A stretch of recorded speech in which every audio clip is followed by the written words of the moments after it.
Okay, let's try this again. That was rather embarrassing.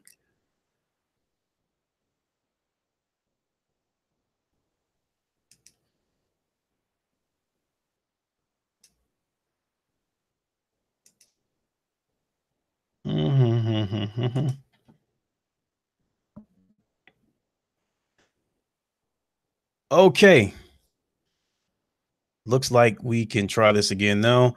That was rather embarrassing.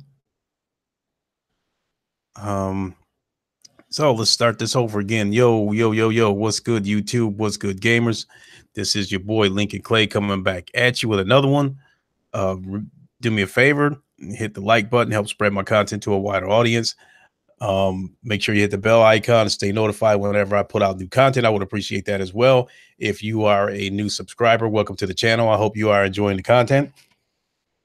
And looks like we have gained a few subscribers over the last couple of weeks.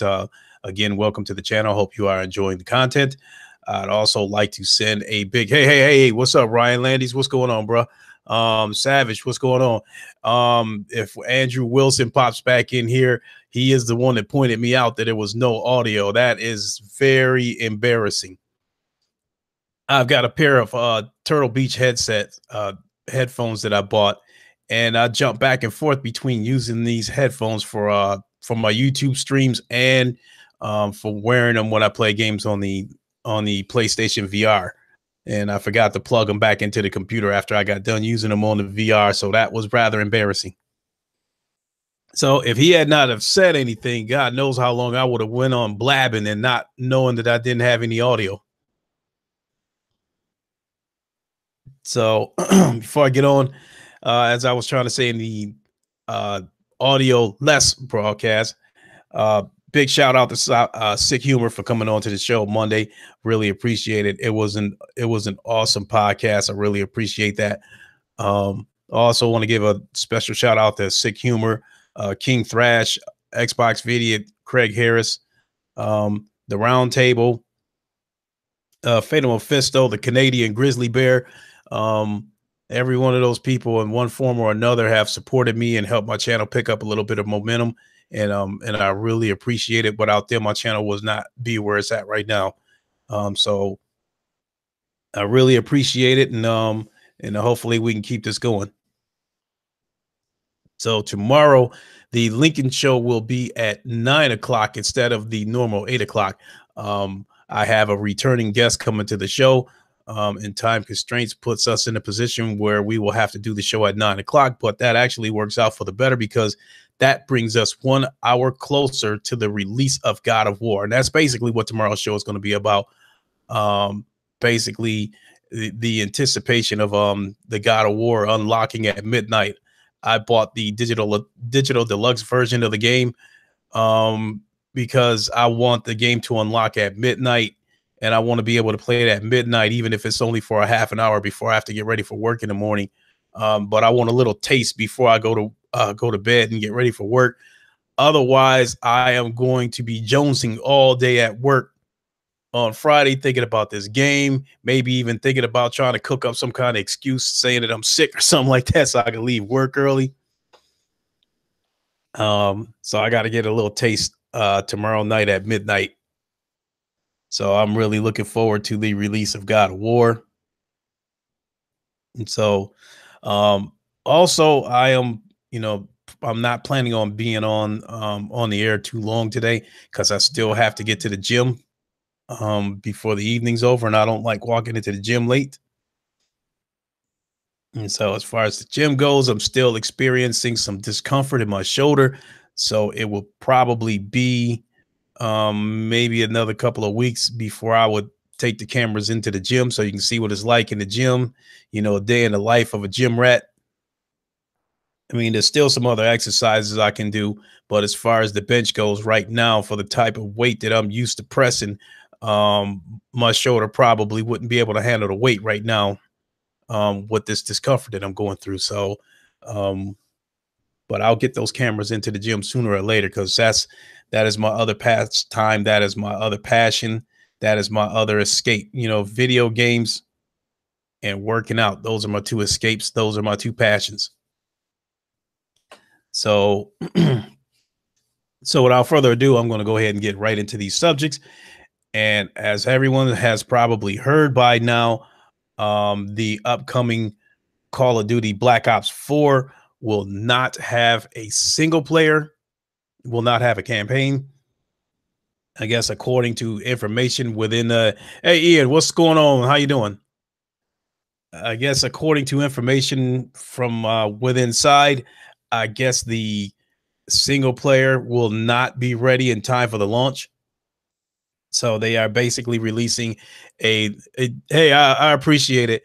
I'm still working out. Don't get me wrong. It's just that when I get on that bench, depending on how strong I feel, I'm normally, benching somewhere between 225 and 265 or something like that. And right now, I don't know if my shoulder could handle it. I tried it on Monday. I tried to go to the incline bench and warmed up with 135, and I felt it. And if I would have tried to throw 225 on there, um, I don't, like I said, I'm not sure my shoulder would have handled it, and I didn't want to put any extra stress on it. So I did some other exercises that weren't, putting stress on the shoulder. So,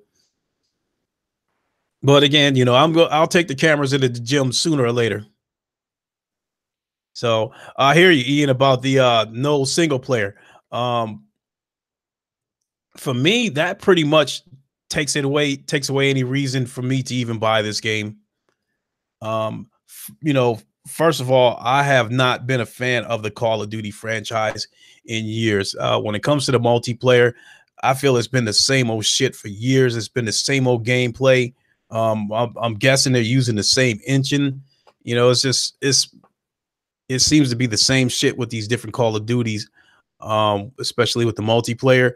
It's just different skins and a couple of different weapons added, or a couple of different strikes, missile strikes, air strikes, what have you. That's really all that seems to be added to it. So it really doesn't do anything to me. Tell you the truth, um, I probably was not going to buy the game anyway. I, I wasn't really in a big of a hurry to try World War II, whatever.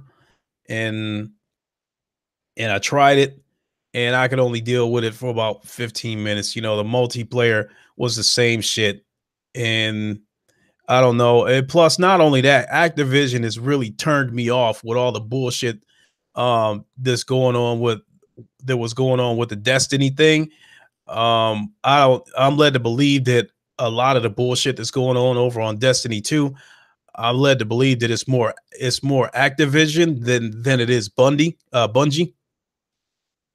I would like to think that if Activision wasn't pulling the strings, they wouldn't be so devious with the shit they were doing. So I don't know. It's just sometimes dealing with shady companies. Let's see here. Ryan Landis, I had no interest in it. It's been a minute since I bought any Call of Duty game. See, I'm the same way. The last Call of Duty game that I bought was Black Ops 3. And as you know, and with the last couple of Call of Duty games, I was not interested in it, so I gave it to my son. And World War II campaign mode was great. I don't doubt that it was, because for starters, the graphics was incredible for it. I tried it for about a half hour, but it was a new campaign, but same mode. It still felt the same. And so coming up with this multiplayer, um, Call of Duty is probably one of the games that I definitely prefer the campaign over the multiplayer. And so when they took being that the campaign isn't going to be ready for Black Ops 4, that pretty much took away any reason that I had for even thinking about buying the game, which I probably wouldn't have bought it anyway. Um, at the very best, I probably would have rented it from my local video store and played the campaign and then took it back. That probably would have been the best that was going to happen. So at the end of the day, I really don't have much to complain about. It's just basically what happened is that my chances of buying it just went from slim to none. The as I said before, the multiplayers Oh boy, looks like we got a buffer here. Come on now, don't do this to me. I'm not in the mood for this shit. Um, so as I was saying, as I said before, the multiplayer is basically the same shit. And one of the big things, yo, what's up, Eric? One of the big things that turned me off about the multiplayer is that I had found throughout the years of playing that game that it doesn't really matter what weapon you got, they all seem to do the same damage. Um, I had people kill me with a handgun. Um, and I seem to have fired at the same time with an automatic rifle that they fired with that handgun, yet they were able to kill me with one or two shots. It seems like it doesn't matter what kind of weapon they got, they hit you on the pinky toe and you're dead, so that didn't set in well with me, that I was getting gunned down by people with handguns. Um, and then the hit detection on that game has been shit for years. I mean, you could always tell by the replay cam when they show the last kill. They show it in slow motion. You see the crosshairs in the middle of the screen, and you see the bullets, hitting the opponent. And you see that by the time the blood explodes out of their body, that final shot where the blood explodes out of their body, the crosshairs have already moved a couple of inches away from the body, and now the hit is registering. So that's the biggest bullshit problem I have with that game. Anyways, the hit detection has been horrible, and this latest Call of Duty World War II, that multiplayer was no different. The hit detection looked like shit, so it looked like to me they were using the same engine that they've always been using for years. And so that just pretty much iced it. And like, nah. So as far as this inside information coming out that the campaign, the single player won't be, Medal of Honor is still classic to me. That was one of the first person shooters that I played. We did it on the 4-way split screen. When we did it local. And I was at a home that did not have internet at the time, but we still had fun doing the 4-way split screen. Medal of Honor was a very, very fun game. That is a game. I don't know when the last one was made or if there's any plans for a new one to come out. But if another Medal of Honor were to come out, I would definitely give that one a try. But back to this Black Ops 4 stuff, I think this supposed information about the campaign not being ready in time, I call bullshit. Given Activision's shady practices, where everything they do is centered around microtransactions, and then most people probably know about the patent that they have, where they are able to alter matches to set them up where they're basically setting you up to fail, prompting you to buy microtransactions to try to give yourself a chance to play on a level field. So it's basically a pay to win progression system. Yeah, I understand that the new Call of Duty is supposed to have a battle royale mode, and if there weren't so many other games coming out with a battle royale mode, I might actually be interested in it. But given like I said, that I felt like the multiplayer has been the same shit for years with the same, bullshit, hit detection, and the same bullshit in terms of the weapons and how much damage they do. No, I wasn't interested in the battle royale mode. Now I am interested in the rumored battle royale mode on the upcoming Battlefield, though. So these battle royale modes look like, they're going to start popping up all over the place. So I'm not just going to jump on everyone that I see.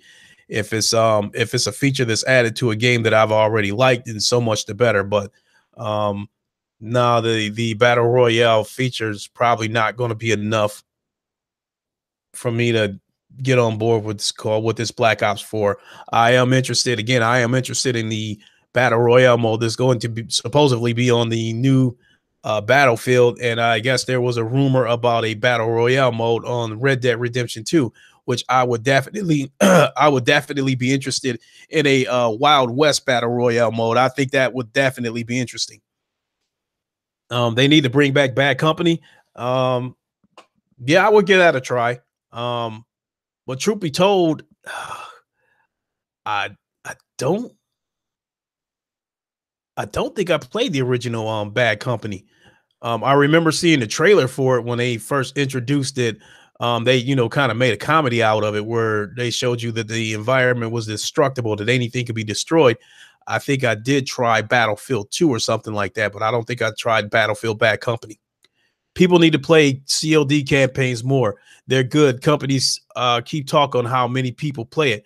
I agree, Andrew. And then, by the way, now that you're in here, thanks for pointing out that my audio, I had no audio. I forgot to plug my mic back in after I used it on my PSVR.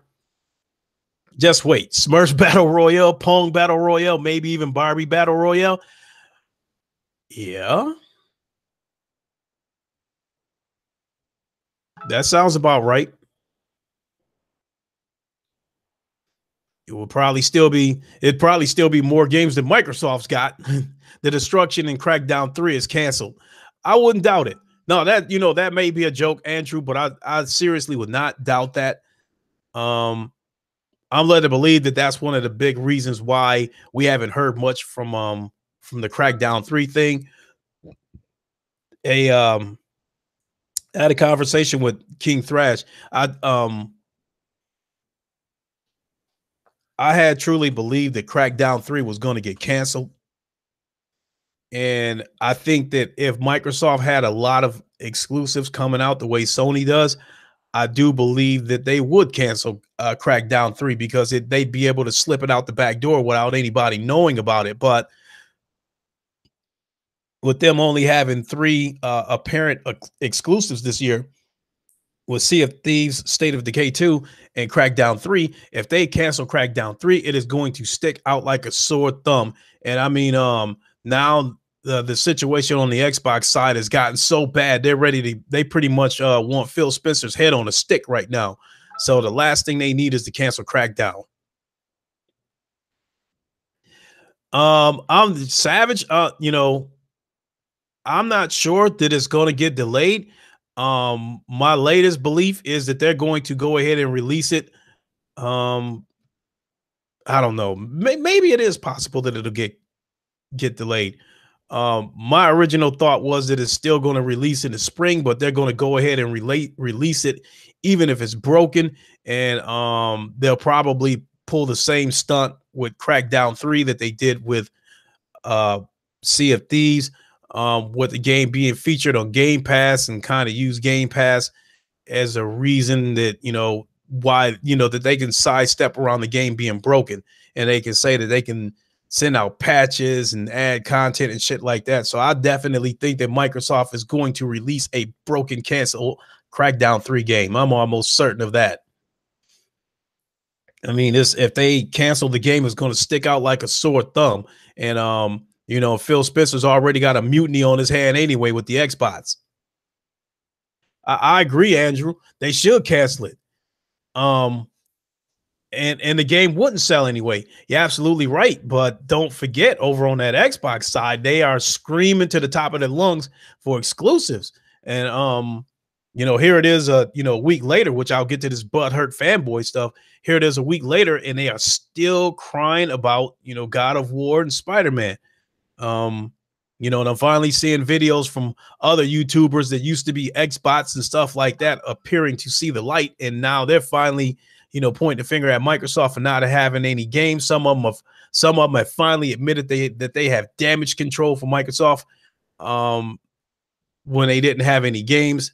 So the last thing they need in all this damn chaos is to cancel Crackdown. And I don't know. I mean, what would that say? What would that say for E3?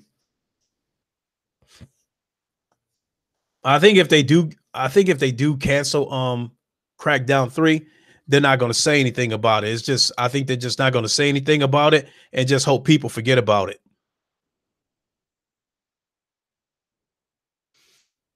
Mm, truth be told, Eric, I don't think that they will increase the price of Game Pass for a couple of years when the next generation starts, and they supposedly have all these games that they've been shooting their mouths off about all these studios they bought and all these deals that they have struck.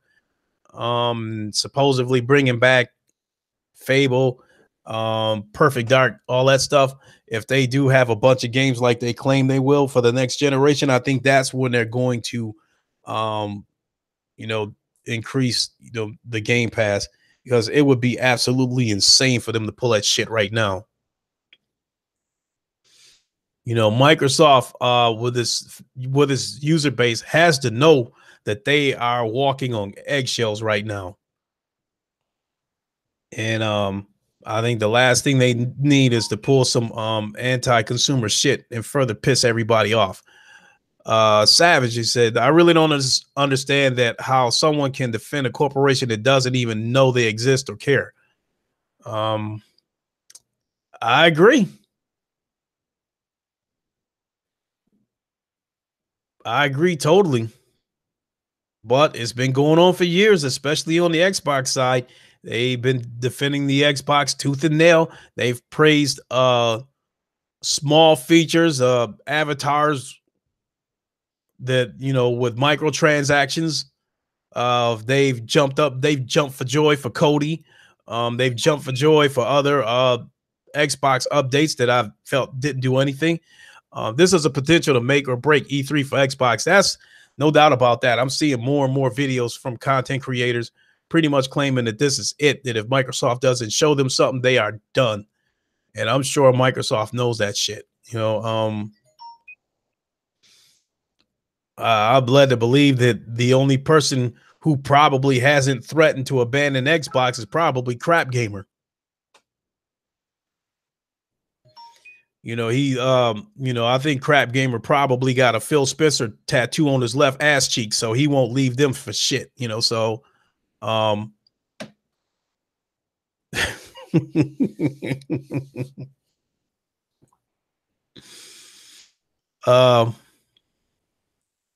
but I was going to say about the Call of Duty thing. I'm calling bullshit on the campaign not being ready. Long and short of it, um, I think they just simply, decided to take the campaign out and save a ton of money. I guess Activision made a shitload of money off of microtransactions last year, so them probably save themselves about 20 million or something like that. Not putting a campaign in the game, not having to pay actors, not having to pay engineers. I'd imagine that's just a cost cutting move.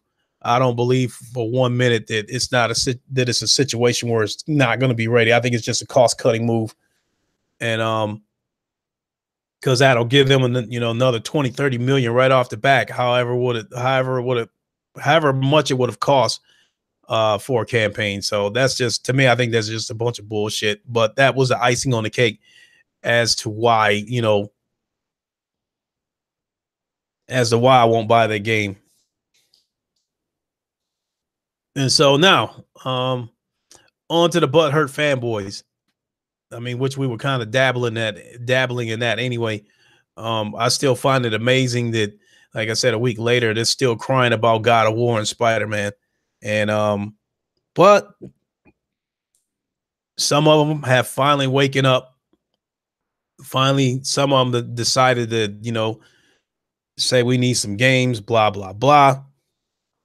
But myself, it shouldn't have come to this point, because last year when they unveiled the Xbox One X at E3 and gave you that shitty ass lineup of about 30, 40 indie games, a lot of the hardcore Xbox were acting like Microsoft had the best lineup, the world's most powerful console, blah, blah, blah, blah, blah.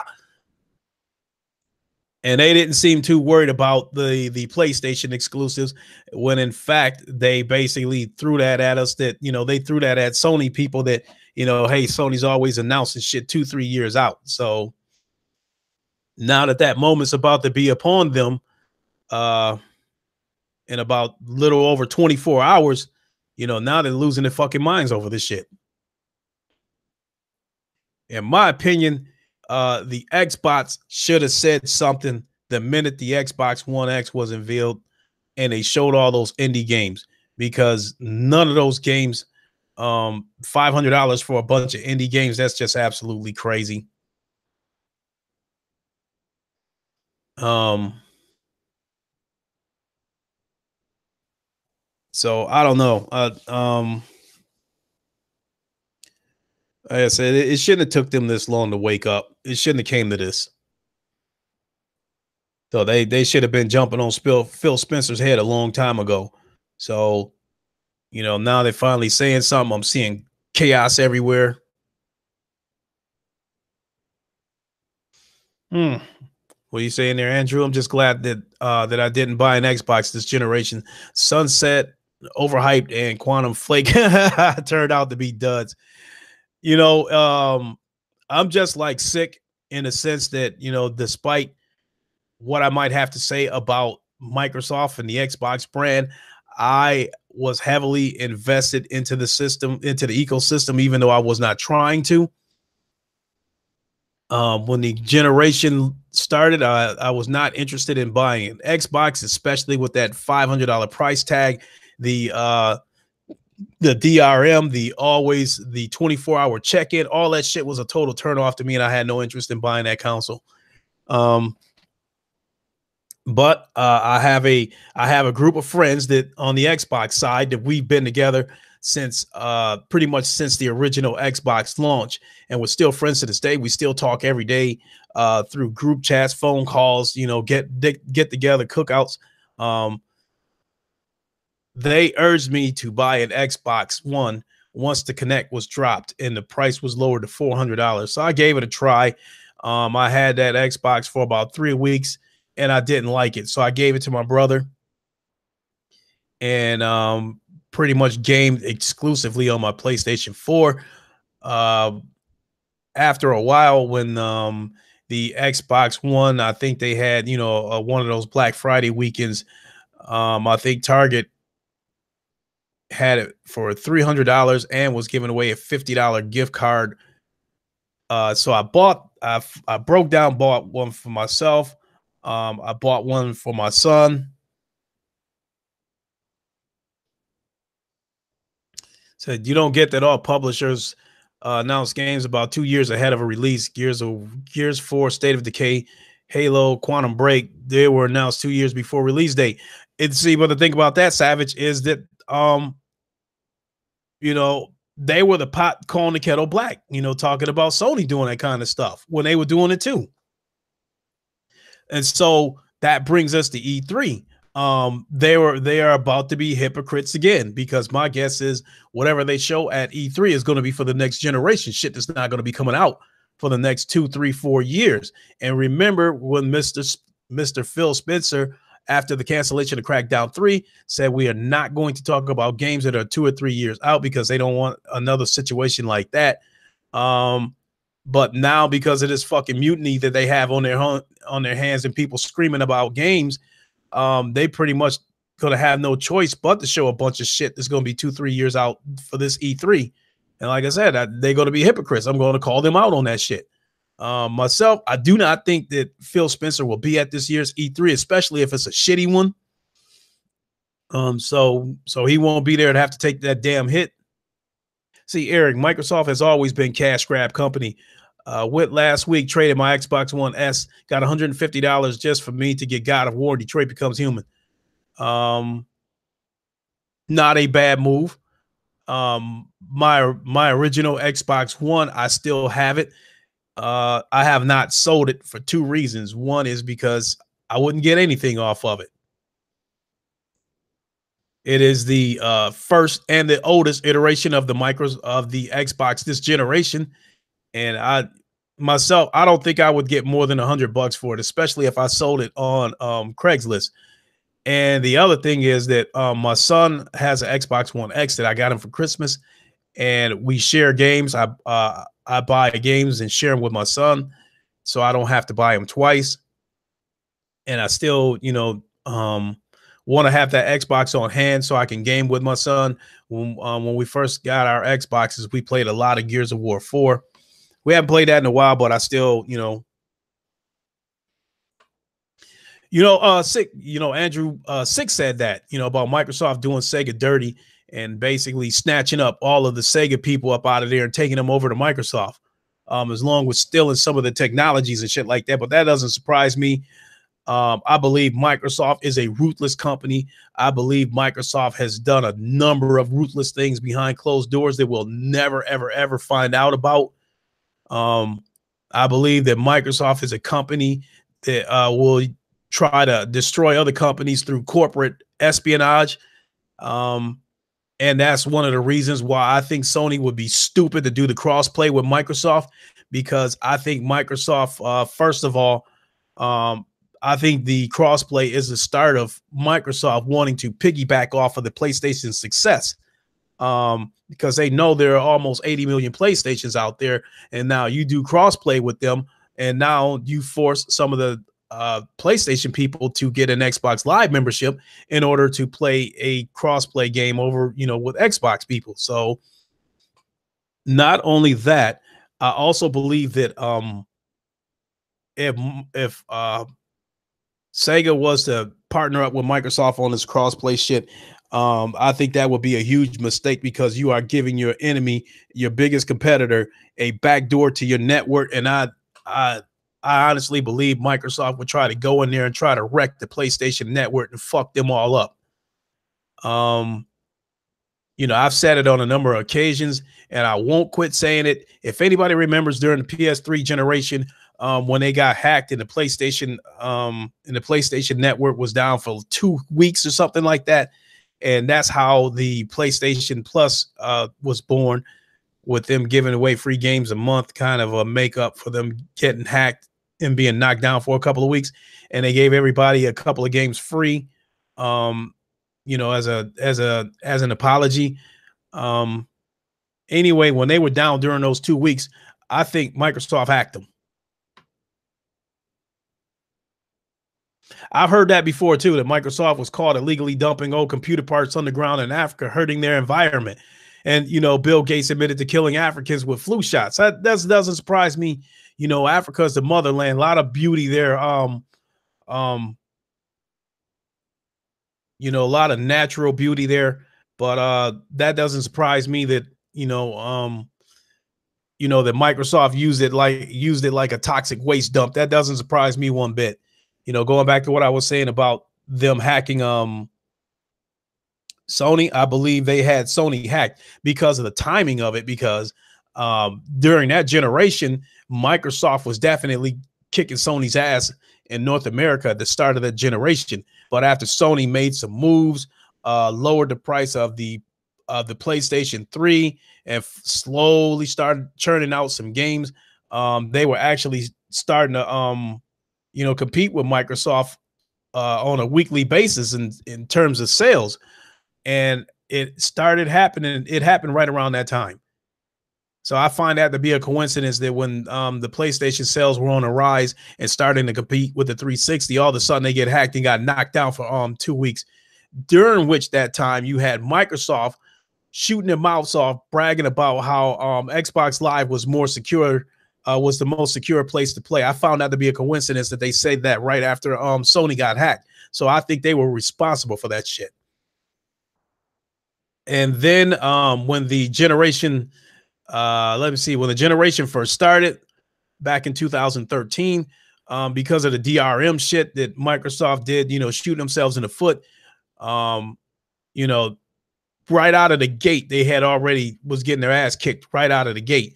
So when this Lizard Squad took down both Xbox Live and the PlayStation Network that Christmas weekend, part of me wondered if Microsoft was responsible for it, and they probably had Lizard Squad take down Xbox Live so it wouldn't look suspicious on their part. But I don't know so much about now, but the first couple of times the PlayStation Network got hacked, I really thought Microsoft was behind it.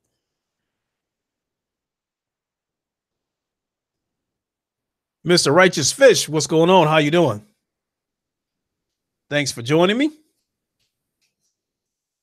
I won't be on too much longer because I got to get to the gym here shortly. Um, but these butthurt fanboys, um, I've said it before. There's a lot of different opinions about the butthurt fanboys. Myself, I truly believe that a lot of these butthurt fanboys, if they call themselves hardcore gamers, I believe that a lot of these butthurt fanboys own some sort of Xbox One. They own some sort of PS4, and I wouldn't be surprised if they own a PSVR and or a Nintendo Switch.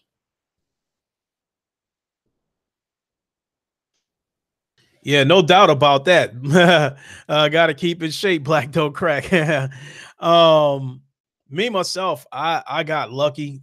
Um, I was born with a baby face. I mean, nobody can really see it with the hat on, but I'll be 51 here in a couple of weeks, and for the most part, this picture that I got up here is about a year and a half old, but for the most part, I still look like that. Um, I think I was about 215 pounds in that picture right there. I've been on a diet the last couple of weeks. I'm down to 204, and that's probably where I'm going to stay. Um, I'm still dieting, with chicken breasts and salads. I plan to slowly start putting the carbs back into my body, but I won't be eating carbs every day because that is a big belly waiting to happen. That's what made me go on the diet in the first place. It wasn't a truck driver's belly, but it was enough. There was a little bump started coming through the shirt, and I didn't like that.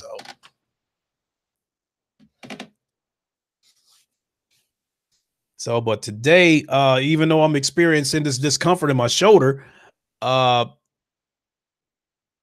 I've heard about the keto. I've heard about it before, but no, keto, yoga, stuff like that. I haven't done any of that stuff. I pretty much do what everybody else does. When I go in there, I'll grab some dumbbells and loosen up my shoulders, try to get them stretched out, lay on my back, stretch out for a minute. Um, it's especially with the legs. I don't work my legs that much, unfortunately. So I got some bird legs, unfortunately. Um, but when I do work my legs, that is an absolute must that I stretch. Um, Whenever I do get done with leg workouts, the first thing I do is come home and jump in the tub and throw some Epsom salt in the tub and stuff like that, so I can try to minimize the soreness, because that is no fun walking around on sore legs, trying to go up and down steps on sore legs. It hurts. So for a while, I was trying to do my legs on the weekends so I could stay off my feet on the weekends when I'm not working, so I could minimize the pain and help with the healing.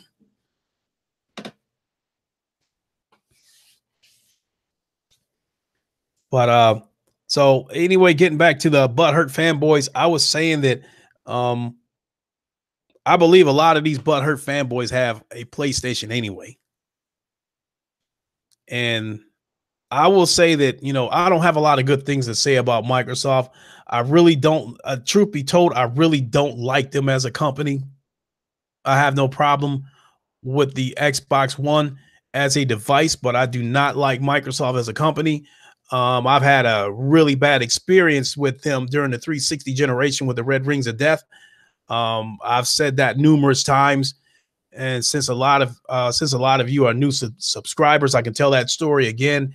During the 360 generation, I I bought a brand new Xbox 360 after such a time. I don't know if it was 6 months, 8 months, however long it was. It caught the red rings of death, and we called Microsoft, which in the beginning, when the from what I if I remember correctly, when the 360s first started start red ringing on people, Microsoft was not covering them. Microsoft was not repairing them. They were not replacing them.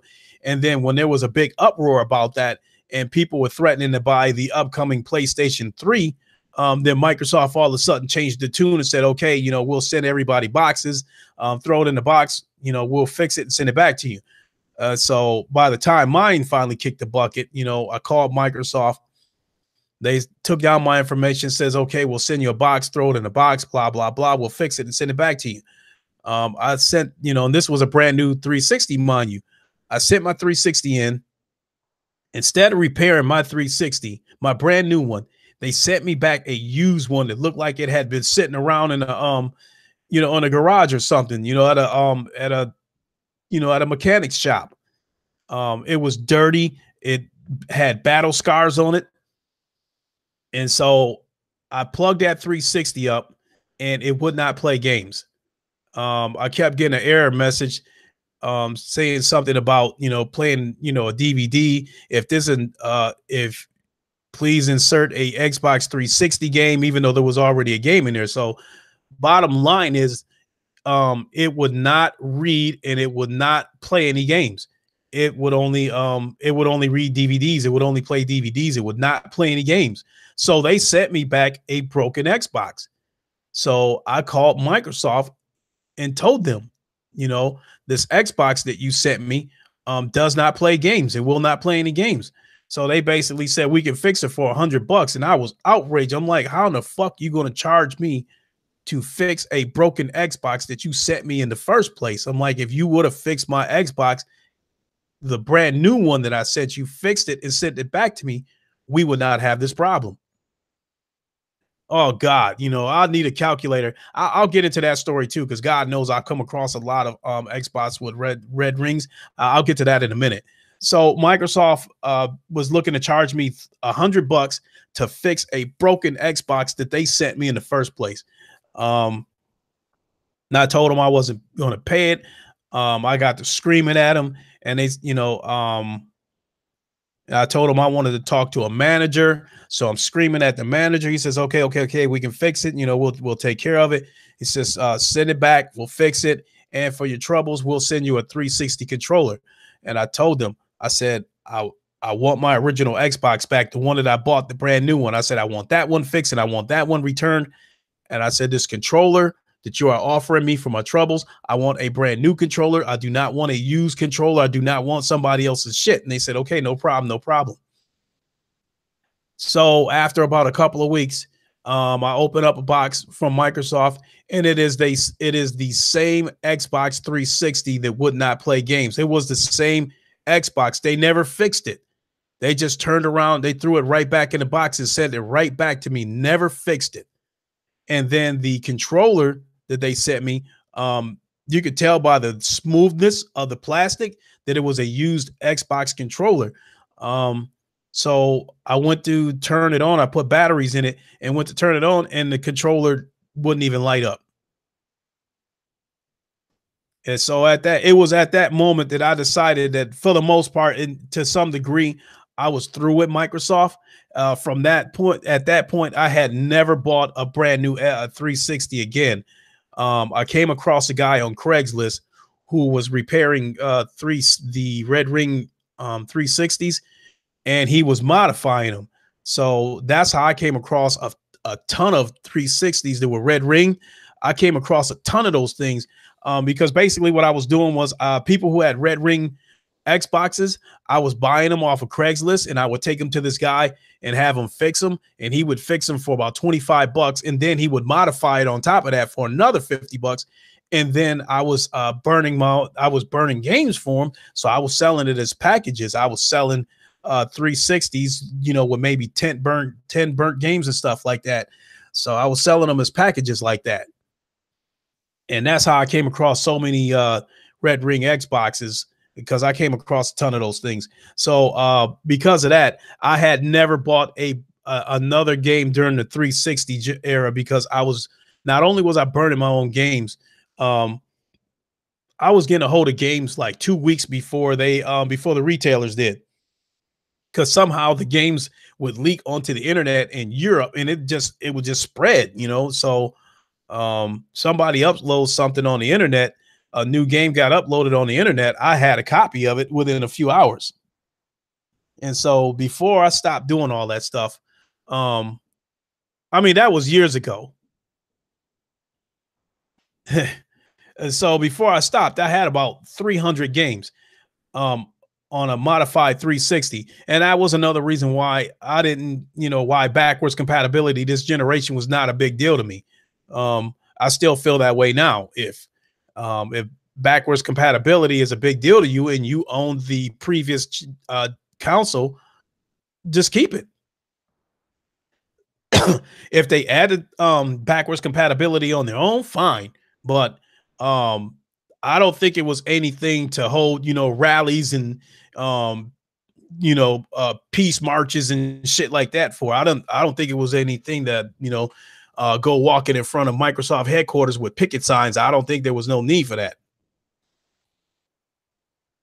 And you say, Ryan, he says, that's why I bought the PS3. Even at $600, it was cheaper than the Xbox. Red Ring of Death, no $60 a year, no Wi-Fi, no HDMI. That's true. But you want to know the truth? I actually had some issues with Sony before. The PS1, I really didn't have any issues with Sony. By the time I was late getting the original PlayStation. By the time I got one, they were hard to get. I ended up having to buy a launch PlayStation from GameStop, which at the time was known as Electronic Boutique, and I bought a PlayStation, one of the old ones where they were freezing and then you had to turn them upside down, and lay it on his head, in order to play games. When the next generation came along with the PS2, there was a spike in demand for the console, and there was not enough supply to keep up with demand.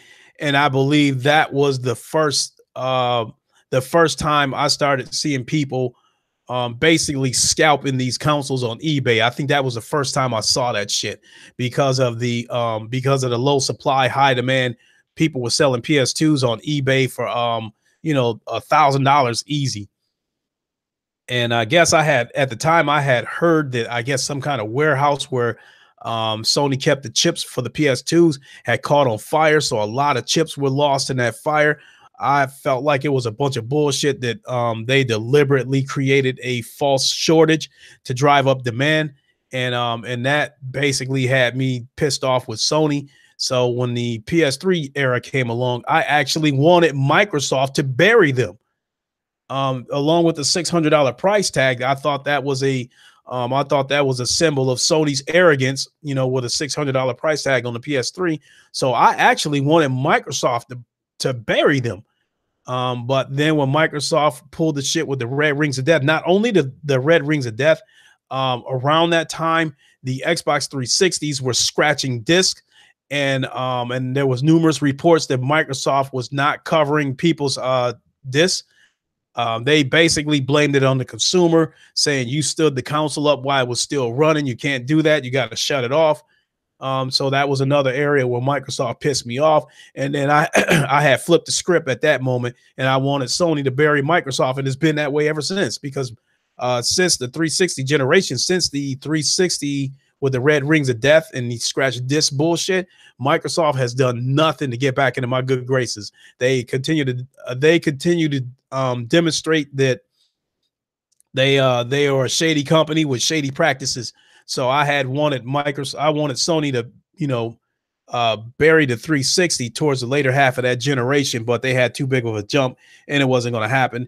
And then when this generation started, the DRM and all that kind of bullshit, and the PlayStation being $100 cheaper with more power was a joy to me. I was actually thrilled. I danced with glee to see the slow sales of the Xbox One when this generation started. I celebrated, lit off fireworks. Almighty Spartan God, what's up, brother? What's going on? Mr. Righteous Fish. At least this generation, it seems that Sony learned their lesson, but from what I understand, they learned their lesson at the last minute, though. When this generation first started, I understand that Sony was about to pull the same shit as Microsoft and was going to sell the PS4 with the camera and was going to make you take the camera, just like Microsoft did with the Kinect. And there was a bad reception for that. And at the last second, like at the midnight hour, they broke the camera away from the console, and that's one of the reasons why the console ended up being $400. instead of the 500 that Microsoft was asking for the Xbox One. You never had a 360. Yeah, I heard about that. Heard about that at the last second. I also had heard that the DRM, that I guess there was some kind of like unwritten agreement that both Microsoft and Sony would both implement the DRM. They were both going to do it. Yeah, uncompetitive. I was about to say that. I had heard that Sony was about to implement the DRM as well. That both Microsoft and Sony was gonna launch their consoles implementing the DRM. But when they saw the reception that the Xbox One got, they quickly removed it. You know, before anybody even knew it was there. And so, um, and that's the way that turned out. I mean, but I knew DRM was going to come back in one shape or form. Uncompetitive. Did you know that the Xbox One was originally planned to be a diskless? Uh, doesn't surprise me. There's no doubt in my mind that the Xbox Two will not have a disc, especially with everything supposed to be centered around this cloud-based gaming. If that's supposed to be the point of the next generation, it would make no sense to put a disk drive in the next console. Hmm. I will let that call pass. Will not answer it. And do not joke about my ringer. There was jokes about my ringer before. Uncompetitive. I mean, what do you think's going to happen? Like me myself, I kind of think that the Xbox Two is basically going to be a Fire Stick. I think it's going to be a Steam box, or it's going to be some sort of Fire Stick.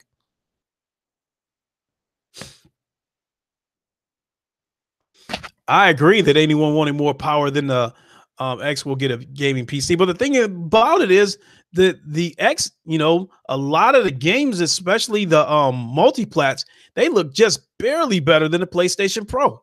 And with them having no exclusives, there was no reason for me to buy an Xbox One X.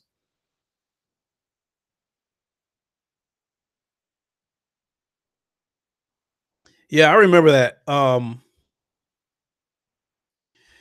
Yeah, and the Xbox Game Pass is a way to charge PC gamers, but I don't think it's gonna I don't think Game Pass is even gonna make a dent in the PC landscape, because I think they've got so many games to play and so many options to play games without having to pay some kind of service charge like an Xbox Live or something like that. So yeah, 400 million PCs out there. Um Not only that, Microsoft is going to have an uphill battle trying to insert Game Pass into the PC landscape. When you have Steam out there, and then I've said it before about another service supposed to be on the way, Utomic or something like that. That's another games as a service on the PC landscape, and they are supposed to be launching with over 700 games. So I think Game Pass is going to have its work cut out for it, trying to compete in the PC field. I think Game Pass is going to flop in the PC field. In fact, I think the only people that Game Pass is basically getting over with is its own user base. I agree with you, competitive. Actually, before I became a YouTube content creator, as everybody know, King Thrash is my favorite YouTuber, and I liked him so much that he was the first YouTuber that I went out of my way to reach out to him in the comment section, and then I became friends with him on the PlayStation, and I was talking to him through the PlayStation, sending messages back and forth with him. And I had a conversation with King Thrash, and I gave him my theory of what I thought was going on. I originally believed that what happened with the Xbox One X, I was led to believe that halfway through development, somebody probably decided to pull the plug on the Xbox One X, and decided they didn't want to put any more money into the project. I really think that somebody was probably going to scrap the project, but I was led to believe, I believe that someone on the development team convinced the Microsoft brass to let them finish the console and get it out on the market, get your development money back, and then get out of the console business. And I thought that was one of the biggest reasons why the console sold for $500, because I felt like Microsoft, not because of the hardware that's in it and what it's supposedly worth if you bought these pieces at a computer store. I believe they sold the console for $500 in an effort to get their development money back as soon as possible so they can get out of the console business. So, and that's why that's part of the reason why I had believed that the Xbox One X released with the same processor that's basically in it probably does cost more than $500 to make uncompetitive, but I do believe that I was led to believe with a $500 price tag and you don't appear to have any exclusives for this console, that led me to believe that the Xbox One X was about to be scrapped, and someone convinced the brass to let them finish the project, get our money back, and then let's get out of the console business. Because I think if they would have just scrapped the project of the Xbox One X, God knows how much money they probably would have lost from development costs. I think if at the time when the Xbox One X launched, I had felt that if Microsoft intended to stick around in the console business, that they would have launched that console for $400 to compete with the PlayStation Pro. I don't get, how you going to charge a console, how you going to charge $100 more than your competitor, and you think you're going to outsell them. I mean, obviously they didn't learn a thing. Look at the beginning of the generation when the Xbox One sold for $500 and the PS4 sold for $400 with more power. And you see where the sales numbers are at. To date, the PlayStation outsells the Xbox 2-1. You would think that would have been enough to teach Microsoft a lesson that the next, iteration of Xbox that they would have launched, they would have had a $400 price point. Not to mention that the PlayStation Pro was out there for $400. But like I said, I think they were trying to get their money back, their development money back, as soon as possible, and was looking to get out of the console business. But I think they, 6.4, 6.4, 6.4. I think that was their reason for justifying the $500 price tag. That's the way they passed it off to the consumers, that you're getting a premium console. No, I don't think that was a premium console. I think that they priced it at $500 so they can get their development money back as soon as possible so they can get out of the console business. And I mean, Game Pass is the first sign of them moving in that direction, that they're going to get out of the console business. Uncompetitive, you might be right that there may not be another console, but I do think if they do come out with an Xbox 2 or whatever the case it may be, I think it will be the last console. It really does. The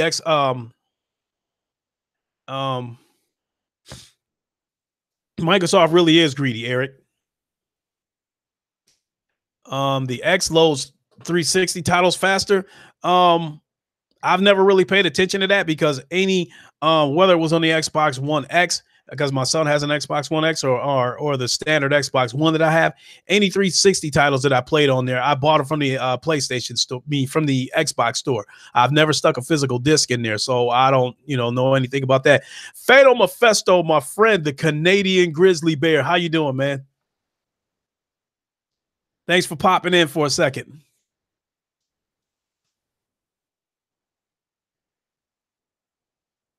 You know what? Fatal milk bag man. Hey, that's good to hear. That's good to hear. Maple beer. Oh my goodness. I love those Molson commercials with that fake looking grizzly bear. I'm competitive. It's really hard to achieve 60 frames per second on a compact form factor of a console without it overheating, hence the need to shift to PC. I would agree. when the Xbox One X first launched and they were having problems with these Xboxes shutting down for no reason, I was led to believe that it was too much heat going around inside that little console.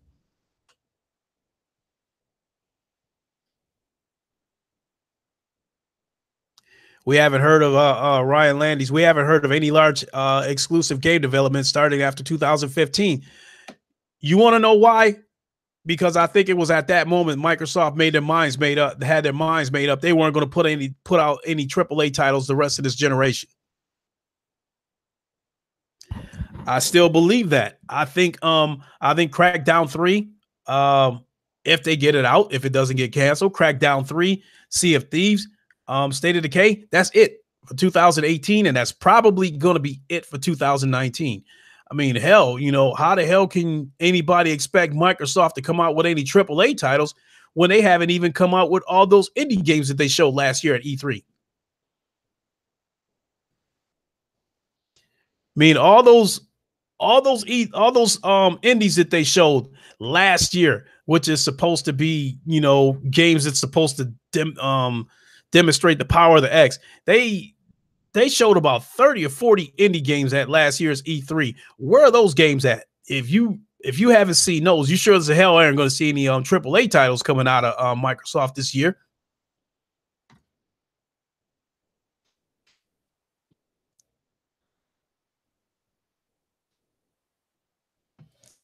%50 already out. Ash, should tell you the truth, I'm not even familiar with that game. Keep in mind that I've been disgruntled with Microsoft going all the way back to the Red Ring, all the way back to the Red Rings.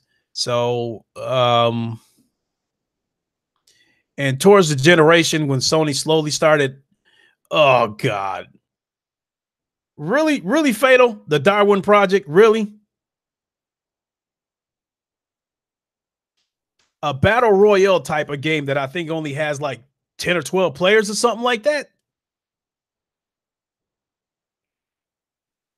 That's going to get old quick.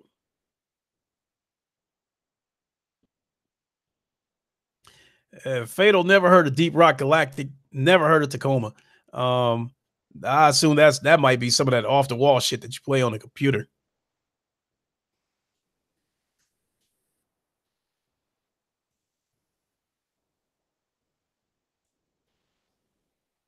So I'm not really familiar with Ashen. And as I was saying that after I became disgruntled with Microsoft, I hadn't really kept out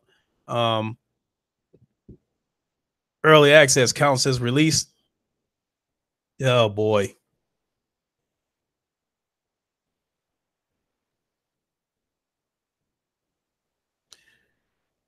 Ashen is the Bloodborne killer. Okay. Tell you the truth, I just now got my hands on Bloodborne for the free to play, and I only dipped into it for about 5 minutes. No, I haven't played Wipeout in VR. I don't know. It's not exactly on my radar, but if I catch it on sale for like $10 or something like that, I'll get it. I mean, because matter of fact, talking about VR right now, I'm currently working on a review video for that Planet of the Apes video. Was good, was good. I'm currently, gathering up my gameplay footage for the Planet of the Apes VR review, and telling you telling you right now before I even put the video out, I was surprised by the game. I was originally put off by that game because the graphics looked old, and then there's the situation with the move controllers because this current generation of the PSVR, I believe that the move controllers is holding back a lot of the games because games that where you pretty much have to use the move controllers, the method of travel is teleportation because the move controllers don't have thumbsticks. So you don't have full locomotion on most of these games. And teleportation kind of makes me a little bit sick because it throws me off. I'm looking east, and then I click a button and then I make a 90-degree turn, to the right or to the left. it throws me off a little bit. I have to reset everything, and it makes me a little bit motion sick. So I'm not a fan of teleportation.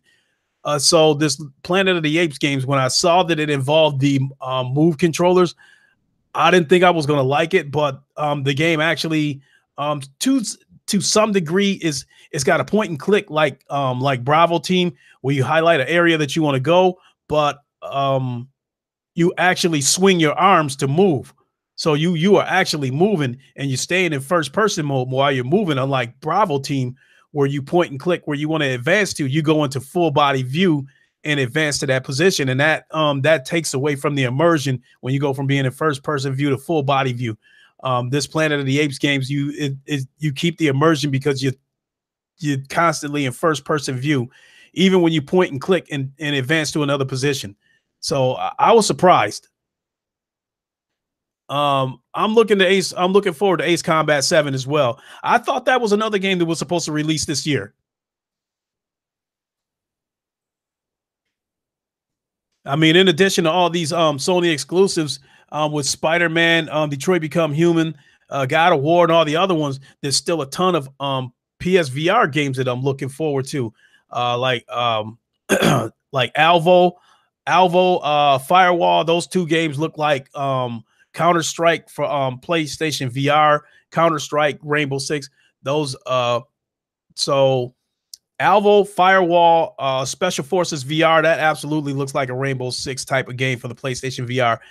And Blood and Truth, which is supposed to be the follow-up to the London Heist. Those are like 4 or 5 games that I'm definitely looking forward to on the PlayStation VR. So those are definitely purchases for me. There's also a few games that's supposed to be coming up for the PlayStation VR, like MLB Home Run Derby. That's the game I'm looking forward to. And then there's some other lesser known titles that's coming out this year that I'm looking forward to. Like Shenmue 3, that's a day one purchase for me. And Yakuza 6 is out right now. And I'm going to have to wait until that game pops up on sale, because May is a very expensive month for me. My birthday is next month. Therefore, I have to renew the plates on my car, which is going to be about $200. And then 10 days later, on May 14th, is my son's birthday. So I have to take care of him too for his birthday. So, and then there's Mother's Day. So May is always a very expensive month for me every year. So, so I gotta be, that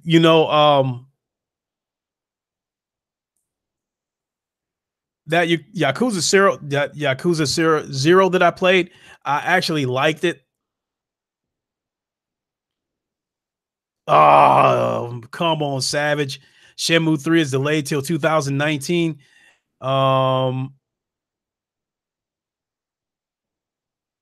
That's unfortunate, but oh well. Eric, the Here They Lie VR, I actually had that game. I think I bought it at the PlayStation Store for 99 cents, but I haven't played it yet. Yeah, Mr. Righteous Fish. I don't know what state you live in. But here in Michigan, as far as renewing your plates, they go by what the car costs when it was brand new. And I drive a Acura RL. It's a 2006. It's an old car. It's a nice car, but it's an old car. It was a car that it was $50,000 brand new. So they charging me plates on a 11, 8, 12-year-old car. They're charging me plates on it as if it's still brand new. Let me see video. You said you can't believe Thrash is playing God of War right now. How the fuck did he pull that off? Thrash is playing God of War right now as we speak. How the fuck did he pull that off? Give me my goddamn phone so I can go to my PlayStation friends list. Because I might be calling Sony up with some goddamn grievances. How the fuck you gonna let Thrash play and not let me play? What the fuck is wrong with y'all?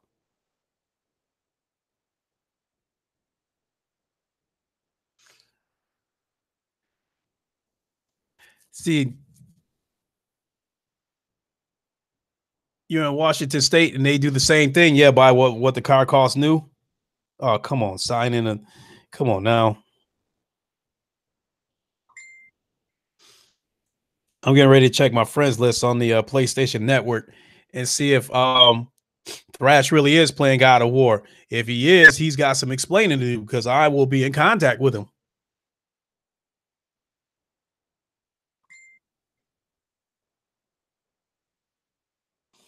Oh, come on. Why you do that to me?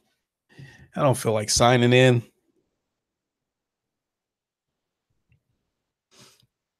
Sick. What's going on, my man? Thanks for popping in. Um, I don't know. I sat here and ran my mouth about going to the gym. I'm not so sure I'm gonna make it now because I don't like walking into the gym this late.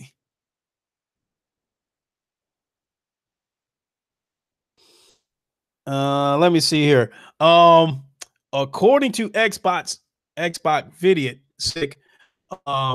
Thrash is playing God of War right now as we speak. So I am getting ready to check my friends list. Well, he's not online.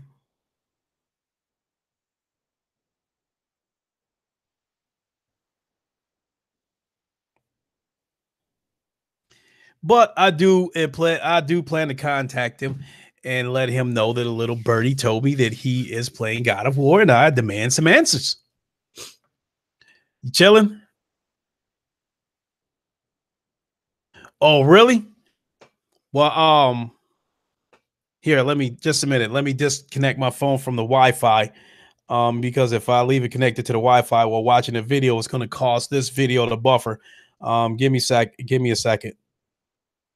Now I'll go to our Google Hangouts group because I want to see this shit. No, he's not online, but Vidya just said, he posted a video in our Google Hangout chat.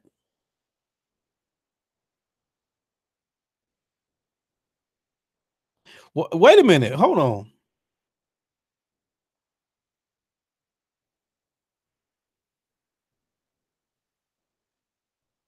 Are those some dress shoes that I see? Hold on a second.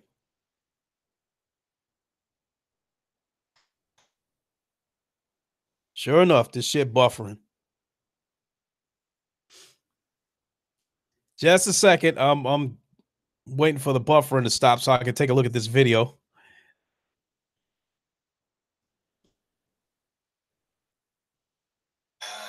Another day, another dollar, my niggas. Look at King Thrash with the dress shoes on, and sure enough, you got to be kidding me. He just held up the physical copy of the God of War. He see something like that. Okay, something like that video. He might have an inside connection at his local GameStop. We used to do that shit during the 360 generation before I started burning my own games. We had an inside connection at our local GameStop. Not only were we getting a hold of games early, whenever they had so many games allotted to this store, he made sure he saved our copies for us and didn't sell them to the public. So something like that, I could see him getting a hold of a copy a day or two early. But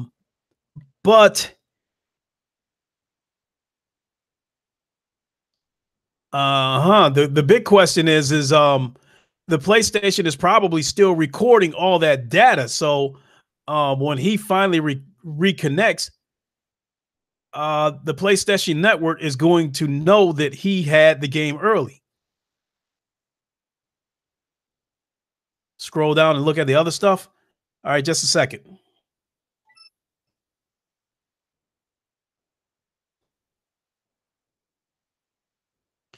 Oh shit. He popped it in. There's a screenshot of the menu screen. It's God of War, new game, options. So yeah, he popped it in. And that was an hour ago.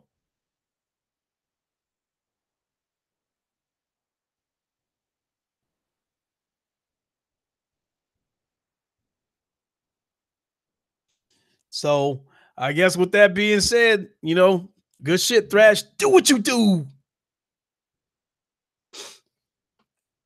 Damn, ain't that some shit? But then again, you want to know the truth, though. I'm sure it's people across the country that got a hold of that game early. So I'm willing to bet you there's some of them that won't give a fuck and they're just going to go ahead and stream it on live from PlayStation.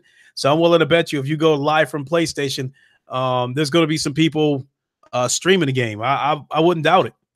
But I'm trying to stay away from that shit because I don't want any spoilers.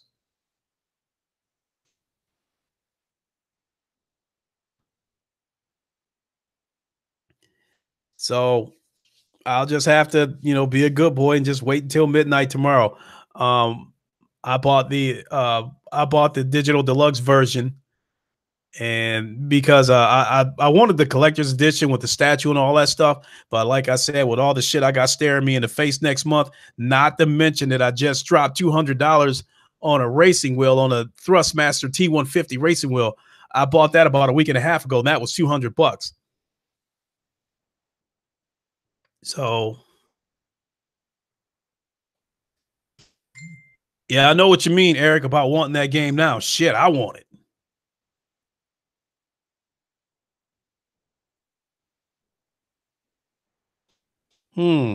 Young, yeah. Says EA locks Battlefront 2's new appearance behind exorbitant grinding costs. Oh boy.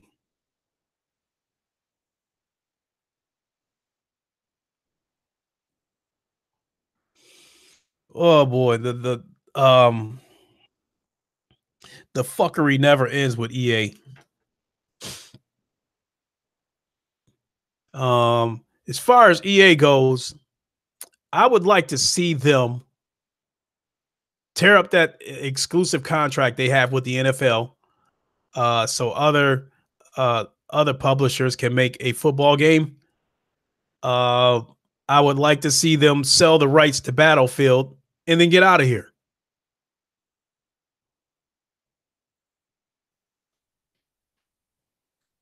So I've been on the same page, with King Thrash of wanting Microsoft to go ahead and leave and get the fuck on out of here because they're lying to their fan base, they're bullshitting, they're not trying to be competitive. They sold them a $500 bullshit console and not giving them any games for it. And I said it before, if you bought that Xbox One X, do not expect any AAA titles for it this generation. You bought a third-party console. Yeah, I agree. NFL 2K was a beautiful game, but that was when Sega still owned the 2K franchise.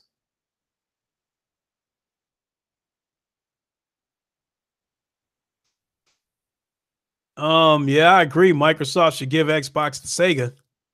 Halo 6, I haven't even played Halo 5. I think Halo 3 is the only Halo where I played the entire campaign. Every other form of Halo that I played was because of the multiplayer. I've never played any of the Halo Wars. I never played the Halo Reach because by that time that shit was getting out of hand.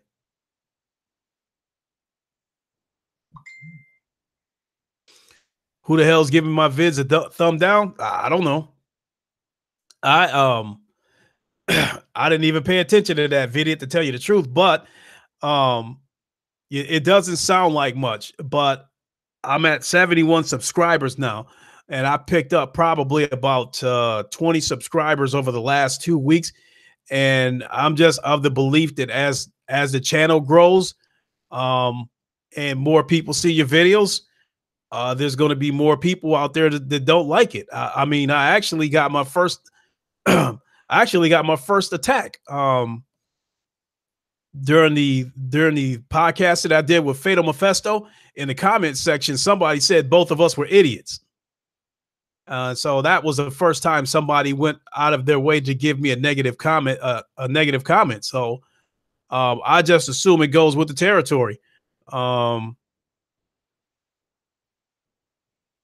Thanks a lot. You were a big part of that too, because if it weren't for you, I would not be able to do these live streams right now as we speak. I would have, kept it, and it really got tough to put in. It really got tough to make videos once I got started working again, because making videos takes up a lot of time. Yeah, you're right. It goes with the territory. Um, um, God knows when when I first found Thrash's channel and I was watching all his videos and the stuff he was saying about Microsoft and shit like that, I already knew that he was going, he was going to get his fair share of negative comments and thumbs downs. Yeah, it goes with the territory. And so, I mean, what am I going to do? Go find these people that gave me a thumb down and kick their ass. I mean, what am I going to do?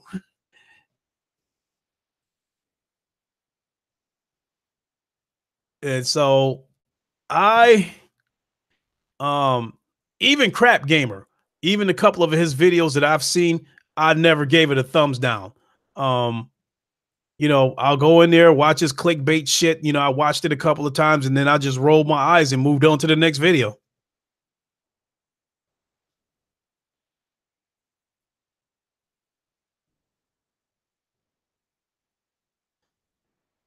Yeah, I get that.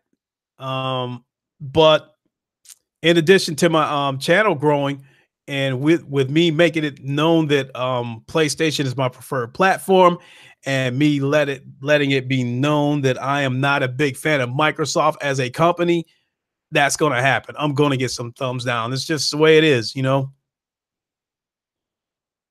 Um but it's just like Thrash said, when I got my first thumbs down, he noticed it before I did. And he left a comment in there that said you must have struck a nerve with somebody to get a thumbs down. So he said good work. So that's the way I see it.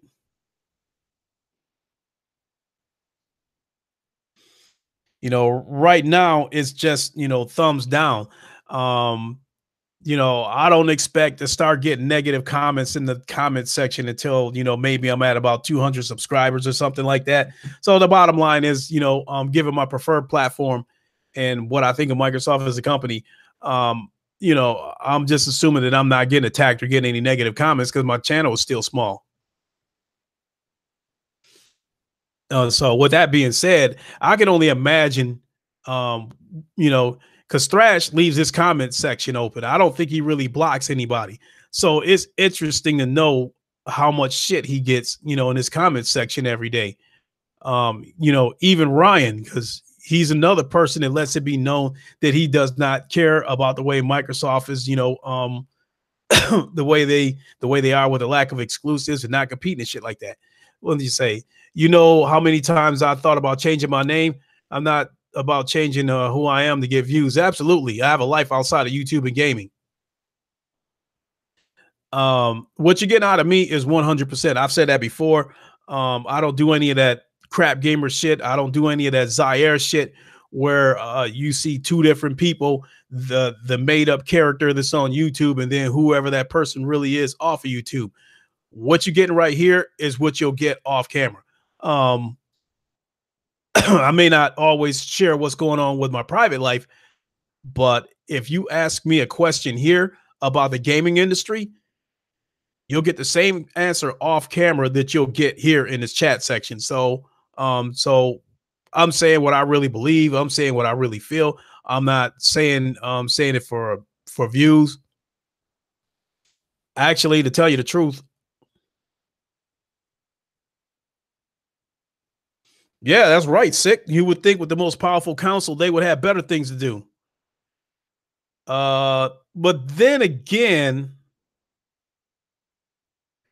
when they look up at that exclusive cabinet and open it, the cupboard is bare. So they may not have that much stuff to do with that most powerful council.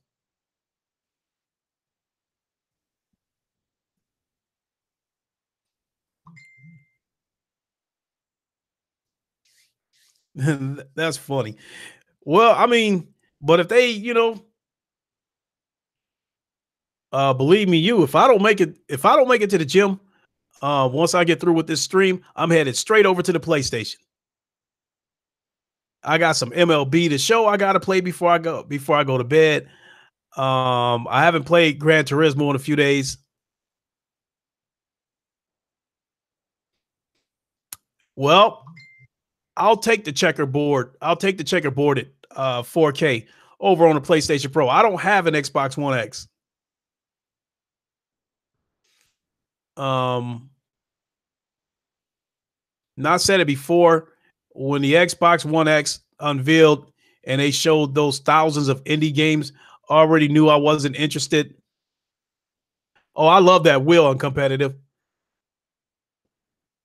The only reason why I was the only reason why I was even remotely interested in buying an Xbox One X was because of the VR. I figured with that much power that they supposedly have in that console, and with them partnering with Oculus, I figured the resolution in the picture would be much clearer, over on their VR versus the PlayStation VR. And once the VR thing never came up again, and they said something to the effect that that's not a healthy market or something like that, I had no reason to buy an Xbox One X.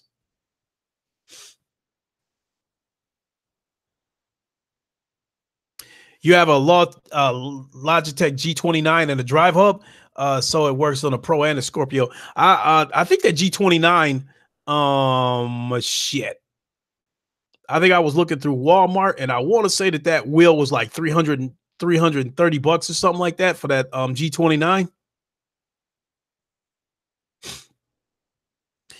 When I first decided I was going to buy a racing wheel, I jumped on Walmart and I was looking for the cheapest racing wheel possible because, again, with all the PlayStation exclusives that were coming up, I didn't want to spend a lot of money on a wheel. And so I originally was going to buy the Thrustmaster T80, which was $100. But after I did my research on that wheel and found out that it did not have force feedback, I had to look up and see what was the cheapest wheel that had force feedback. And the Thrustmaster T150 was the cheapest one that had force feedback. So I was forced to drop the $200 to get it.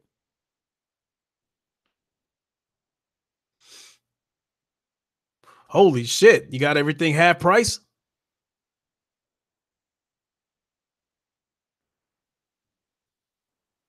I don't really know how Microsoft would have lost money on the VR, being that they didn't have to make the headset, being that they partnered with Oculus. Um, and then because they were talking about high fidelity VR, I assumed that there was some kind of VR technology. Gunru Gaming, what is good, my friend? While we're here, chat, Gunru Gaming is in the chat. This will be my guest on tomorrow's show. He is a returning guest. He was my first guest on the Lincoln Show. He will be my guest tomorrow.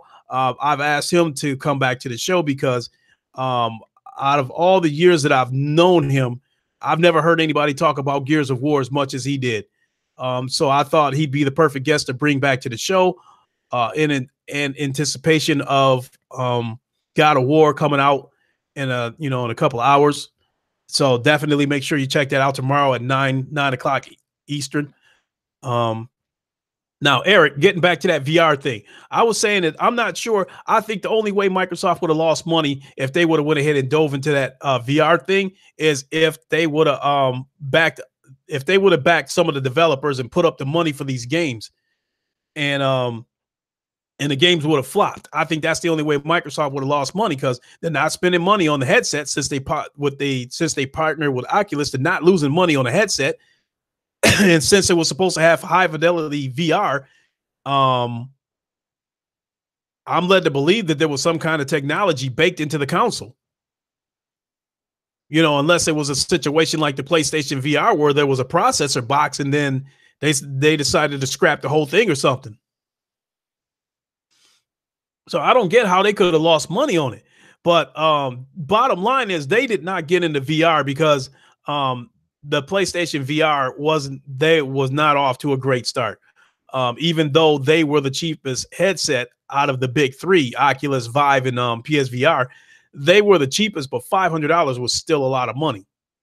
But now that we're coming down, now that the PSVR is coming down to a permanent price, like $300, I think that's more feasible for a lot of people that's interested in one. And not to mention that someone seems to always be having a sale on PlayStation VR where they're selling them for $200, which I think is a can't miss to get the PlayStation VR for $200 because you already have your PC, so to speak, with the PlayStation console.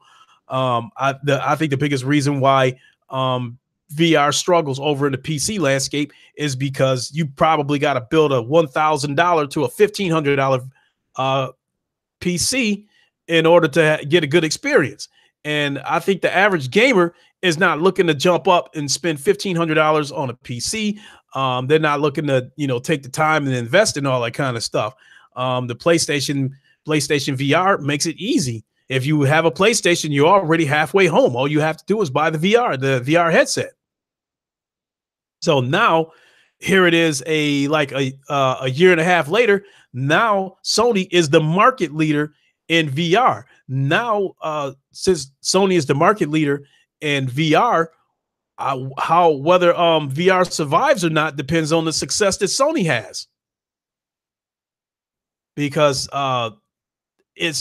it's gotten mainstream enough that anyone who owns a PlayStation is curious about the PlayStation VR. And the more they have those sales where it's $200, I think the more they'll sell. I think it was back around Christmas, they sold 2 million units on a PlayStation VR, which is more than Vive and Oculus combined. Oh boy. I gotta take this call for a second. Hold on, folks. Hello. Hey man, question for you real quick.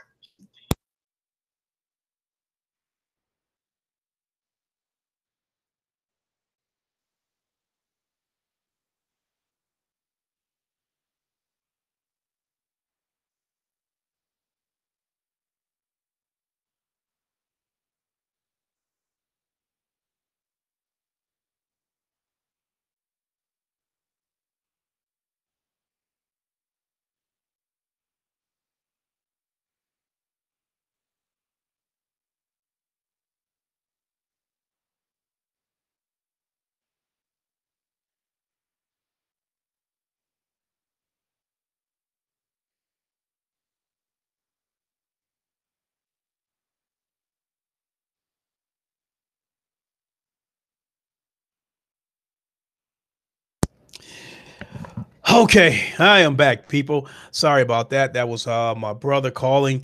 I was afraid that he might be calling with some bad news because my grandmother is her health is starting to deteriorate. So I was glad that it wasn't that kind of a call. So everything's good. So I'm back. Uncompetitive. It says King Flash Gaming has posted a GIF on Twitter of himself walking along with a God of War disc. Yeah, I mean, I saw it in our Google chat. Vidya told me about it, and so and I guess he's offline playing the game right now as we speak. Yeah, it is a relief. Thanks, everybody. I appreciate it.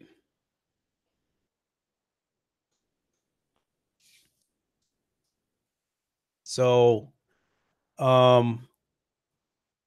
yeah, I think, unfortunately, I don't know how much longer my grandmother's going to be around.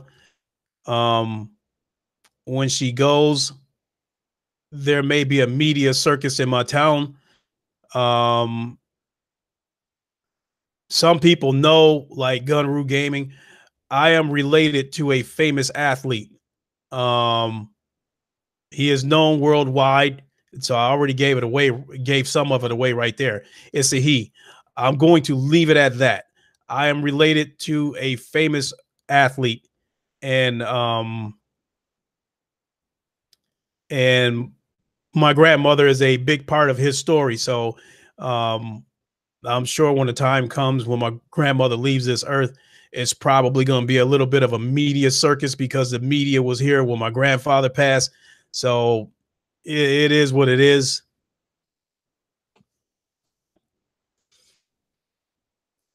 So, but in any case, I'm glad I didn't get that call today. So thanks again, everybody, for the good wishes, for the concern. So Eric, you said it was a good investment on VR. Do you have VR on the PC or do you have the PlayStation VR?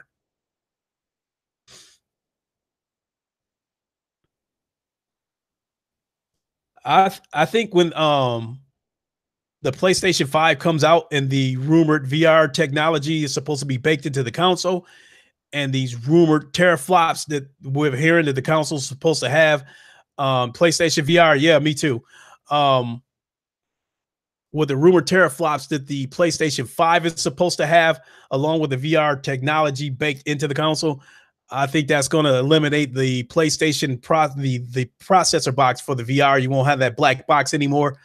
With the rumored power, um, in a second generation headset, I dare say you're going to see games in terms of resolution and clarity. I dare say you're going to see games this comparable to a PC. I played games on a Vive, and truth be told, the games are not much different than the games that you see on a PlayStation VR. It's just the resolution is noticeable. It's much clearer. Um, the PlayStation VR, tell you the truth, things up close are very clear. It's the stuff that's like way in the background that can get blurry. So I think all in all, the PlayStation VR is not that bad, especially for $200 if you can catch it on sale. And so I am enjoying my PlayStation VR. Only thing is I have to make a conscious effort to get up and play it. And but that's how I get my cardio in. You know what? Hey, sick. If you happen to be listening, do you have a PlayStation VR? I think you do. Um, I have been meaning to tell you that, sick. That the Knockout League, that is a great game for cardio. That is a good game to burn some calories. Um, and at the end of every fight, yeah, I just got the impatient too. I caught it on sale for $15.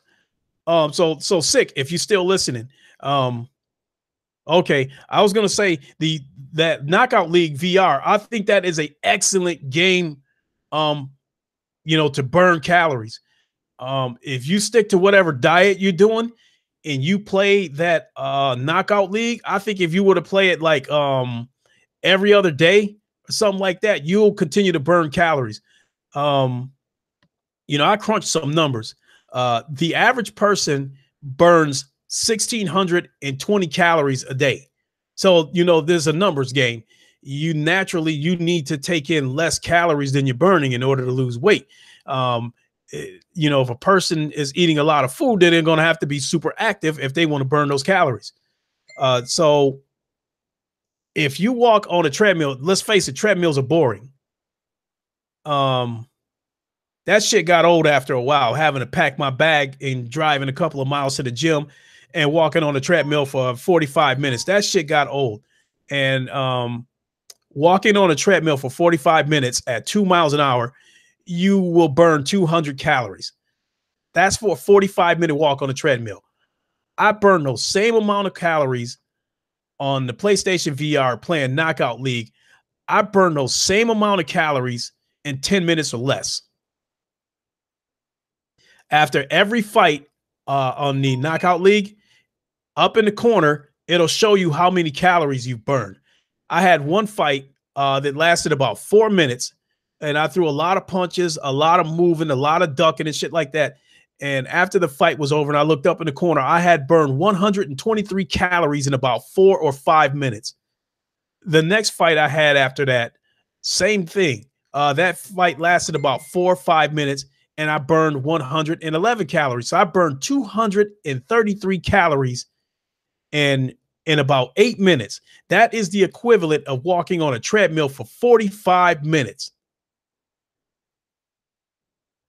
So that game is it's an arcade game because you're seeing all these different characters and shit like that. A pirate, Crimson Fang, she looks like she's right out of Wakanda. Couple of women you're fighting on there. One of the fighters is like looked like a mad doctor and shit like that. And right now I'm fighting an octopus with 8 arms, and it's just hard. It's hard. I can't get past that dude. But to me, what better way to burn calories and have fun at the same time? So the game normally sells for $30, but if that is a game you can catch on sale at the PlayStation Store, I highly advise you to get that game, because again, it'll be a way to burn some serious calories and have fun while you're doing it. I mean, even if you have a treadmill in your own home, that shit gonna get boring after a while. It's only so much of that shit you can take, walking on the treadmill, listening to music, watching TV, what have you. And shit, I get up, I'm wearing a t-shirt and shorts, turn on the VR. 10 minutes later, I'm done. There's my cardio for the day.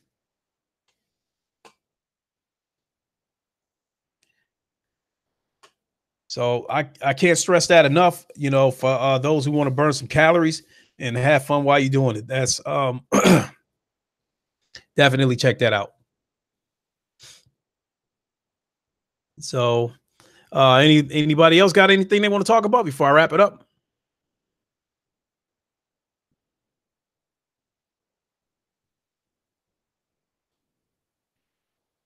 I know it takes a few seconds I know there's going to be like a 2 or 3 second delay from when I say something to when it reaches you out in the chat to when you finally respond to when it gets back to me. I think like a whole 10 seconds might pass or something like that. So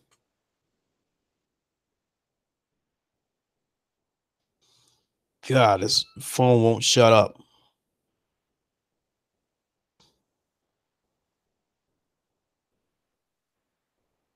New video from Hard 8. Think he's saying God of War is better than PC. I have to check that out.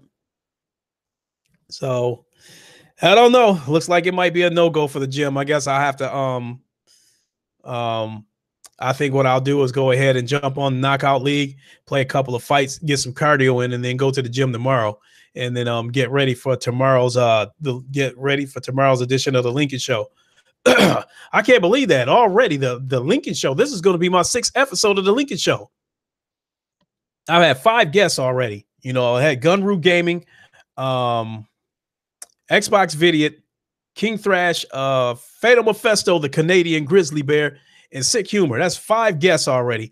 And like I said, Gunru Gaming is coming back tomorrow on the show. I have gotten commitments from Titanfall Princess and Royal Flush Gaming, and I plan to reach out to Craig Harris and Jay Wags and see if I can get them on the show. So I definitely want to get some interesting people on there. I actually thought about reaching out to D-Batch over I don't know if he's part of the Broadband Bullies or not, but I don't know. I think he says some things that make sense. And just a minute here. Make sure I'm still alive. Okay. I think he says some decent things, but those bullies over there, damage controlling so much. Every time he says something that sounds like it makes sense, they act like he's smoking crack and saying something ridiculous. I went to his channel, and it looks like, in addition to gaming, it looks like he's kind of a tech channel. Talks a lot about TVs and stuff too. But I would still be interested in getting him on the show. So maybe somewhere down the road after my channel gets a little bit bigger or something like that, I'll reach out to him and see if he wants to come on. With the Lincoln Show, I definitely prefer these one-on-one Q&As because I said it before. With a one-on-one Q&A, you ask a person a question, you'll get his full answer, and he won't get cut off. He won't have a crowd shouting over him. He won't have a person jumping in trying to counter his answer or something like that. I do like the group stuff, but when you have a group chat where there's a lot of people in there with a lot of different opinions, especially like with the Broadband Bullies, especially when they were all damage controlling for the Xbox, I go in there, some of those dudes was yelling to the top of their lungs, and I have no idea what the subject was. All I know is it's people yelling in there.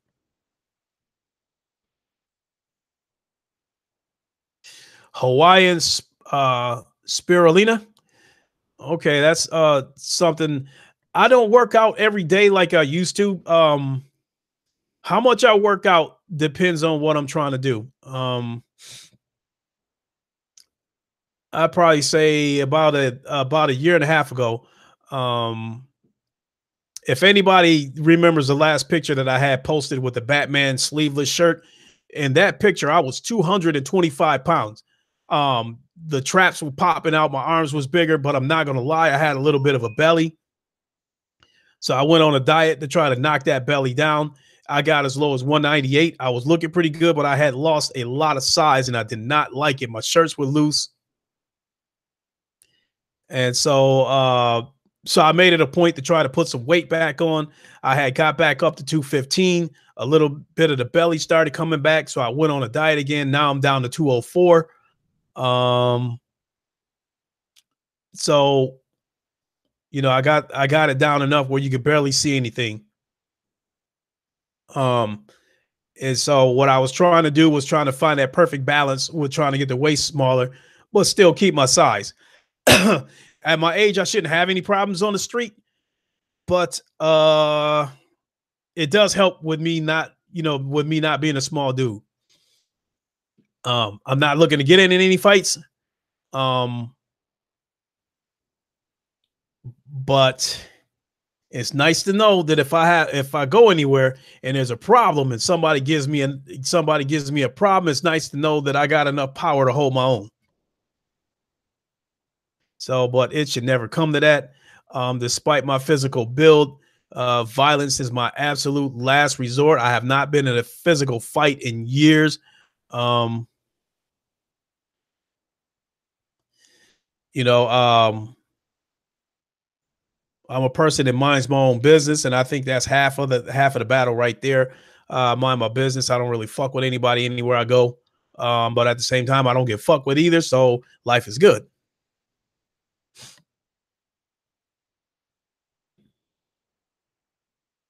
He said Microsoft fans were offended.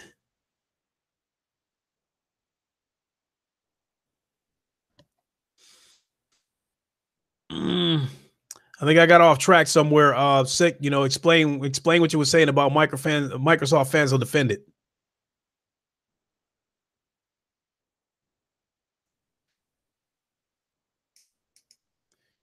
Get rid of some of these alerts that was popping up.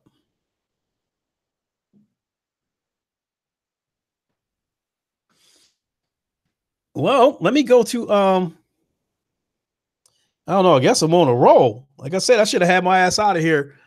I should have had my ass out of here at about 7:30, but I enjoy this. Actually, this is a thrill. And this was actually my goal when I decided to become a content creator, was to grow my channel to the point where whenever I'm on live, whenever I'm streaming, enough people will jump into the chat that we can have a conversation to keep the ball rolling. I mean, so if it wasn't for everybody in the chat chiming in, asking me questions, giving their thoughts on things, I wouldn't be sitting here this long. So actually, thanks to you for keeping this.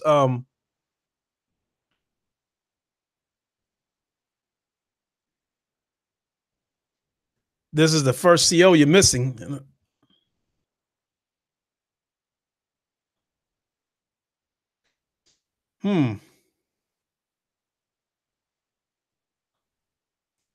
Yeah, we got do some more backtracking, sick. Because I'm still a little bit lost. I'm sorry.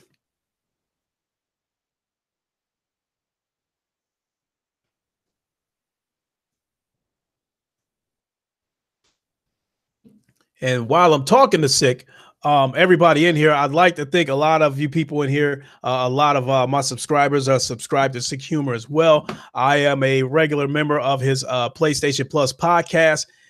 We go on every Sunday at about 11 a.m. Eastern time. Make sure you check that out.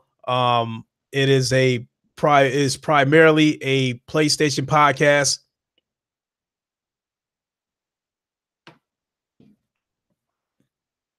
Lost the sick. Did you played him in something, Eric? So again, make sure you tune in Sundays at 11 a.m. Eastern. That's when we usually run the PlayStation Plus podcast with Game Over HD and Ian Robertson. Craig Harris joined us on the last one, so make sure you check that out. As always, a good podcast. And um, everybody's on the same page in there, so there's no yelling, no screaming. There's no back and forth. There isn't a bunch of yes men's in there. Everybody has their own opinion, but we're all oh, this is the first. Okay, COC, that's where you lost me right there. It says this is the first CO you're missing. Oh, when you meant to say Call of Duty. Oh, without a doubt, man. There's no way I'm buying that Call of Duty. I said this at the beginning of the podcast. I think deliberately, I think they never had any intentions of putting a campaign in there. I'm guessing not putting a campaign in there is probably saving them $20 million or so, and not having to pay actors and not having to pay engineers to do pay developers to build the campaign. And despite the shit that EA pulled, Activision has profited heavily from microtransactions. So to me, that basically what their intentions was to roll out a multiplayer game only, and let the microtransactions do its work. So for them, I guess that's a double profit right there. They save money by not having a campaign on there, and they're going to make money off of microtransactions. As much as I hate to admit it. Now, here's where I believe that they that they are not going to add. They never intended to add a campaign. Now, fool me once, shame on you. Fool me twice, shame on me. Fooling me next generation, not going to happen. Absolutely, absolutely sick. Now, continuing with this situation with the Call of Duty campaign, I believe they never intended to put that in there. I'm calling bullshit on that. Now, if you take what the source said that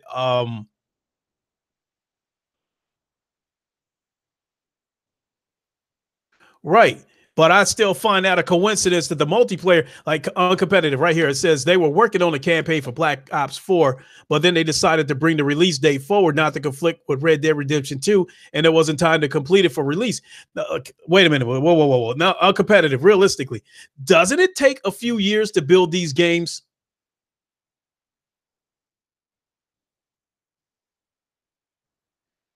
I mean, I think they originally intended to release the game in November, but they decided to move it up to the front of October, in order not to bump heads with Red Dead Redemption 2.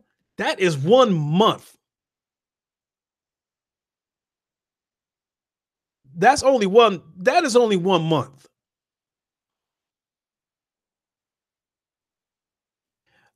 I get that as well, but and if we take what you said out of the equation, why didn't this source that said that the multiplayer, the campaign won't be ready in time, which is only 1 month?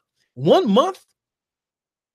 I mean, what needs to be done in a month that you can't roll it out then, but it would have been ready on November, on the scheduled release date? What's the holdup?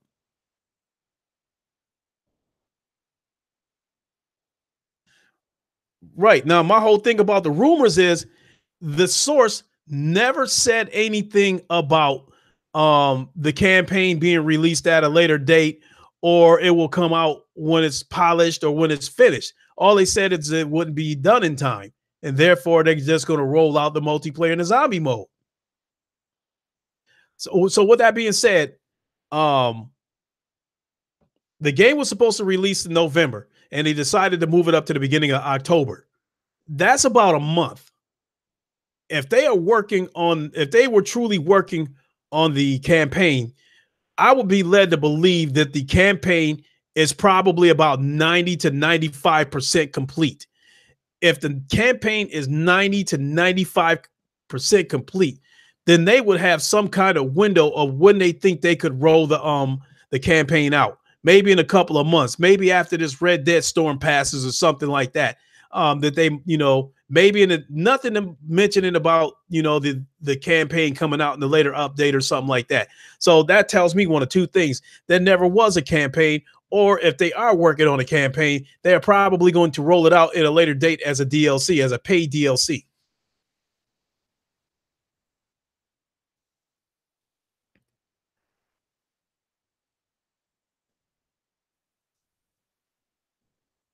Yeah, I will. I think it's bullshit. I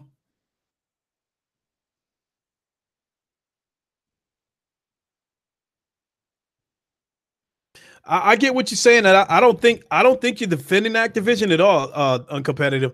I'm just saying that the game was supposed to release in November, and they bumped it up to October so they can stay out of the way of Red Dead Redemption 2.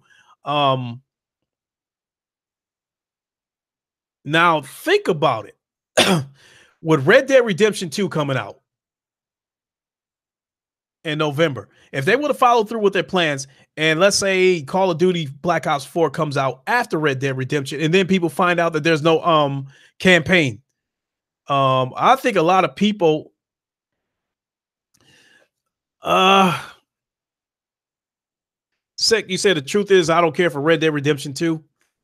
I Now here's my thing about the Red Dead Redemption. I was playing the first one. I got about halfway through it. Um and then all the side missions started turning me off. And I never finished it. I did not want to be, when Red Dead Redemption 2 comes out, I did not want to be lost. So instead of finishing the game, I went back on YouTube and watched a video of someone doing a walkthrough of the entire game put together like a movie, and so I could get caught up on the story. Now, when Red Dead Redemption 2 came out, I was really excited for it, but then to find out that it's kind of a prequel, kind of threw me off a little bit. But I'm still gonna check it out, more or less for the campaign.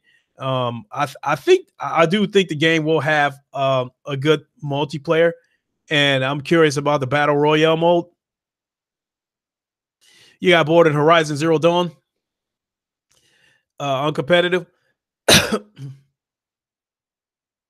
Yeah, there was a lot of side missions to me that was taken away from the main story. And I'm a person that with campaigns, I'm a person that likes to see the campaign play out like a movie that I'm a part of.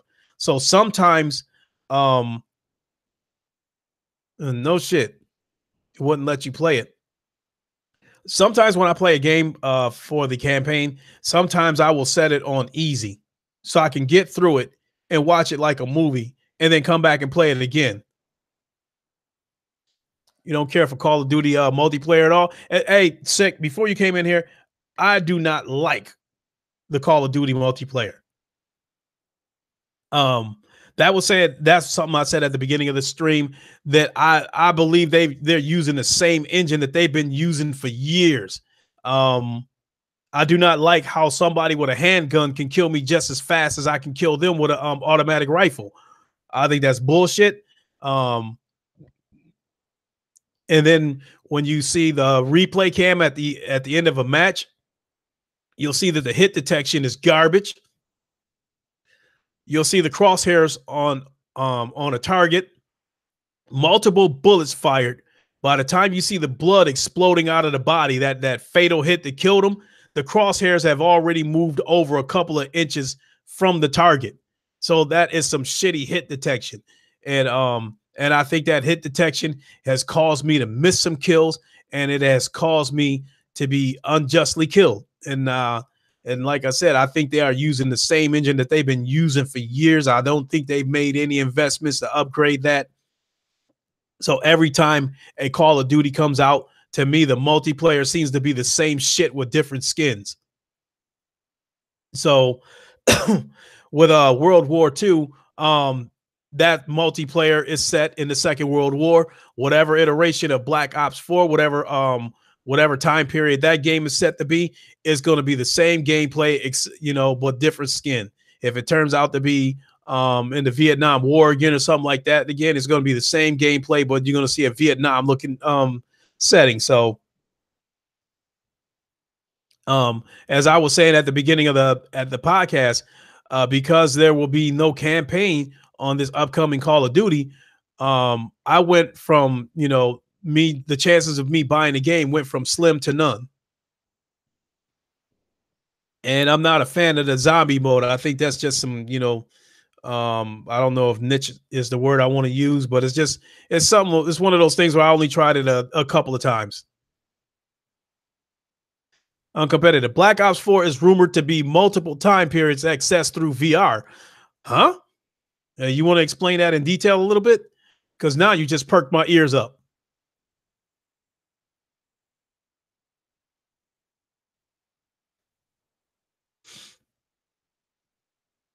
But while we're still on the subject of um, Black Ops 4, not a VR headset. Okay.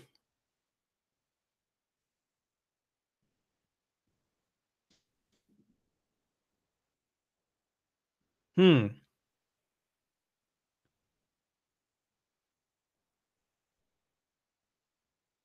Okay. You expecting time splitters without gags?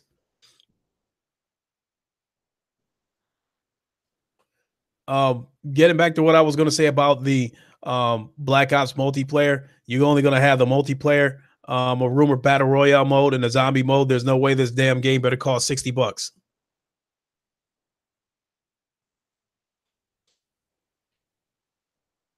Um,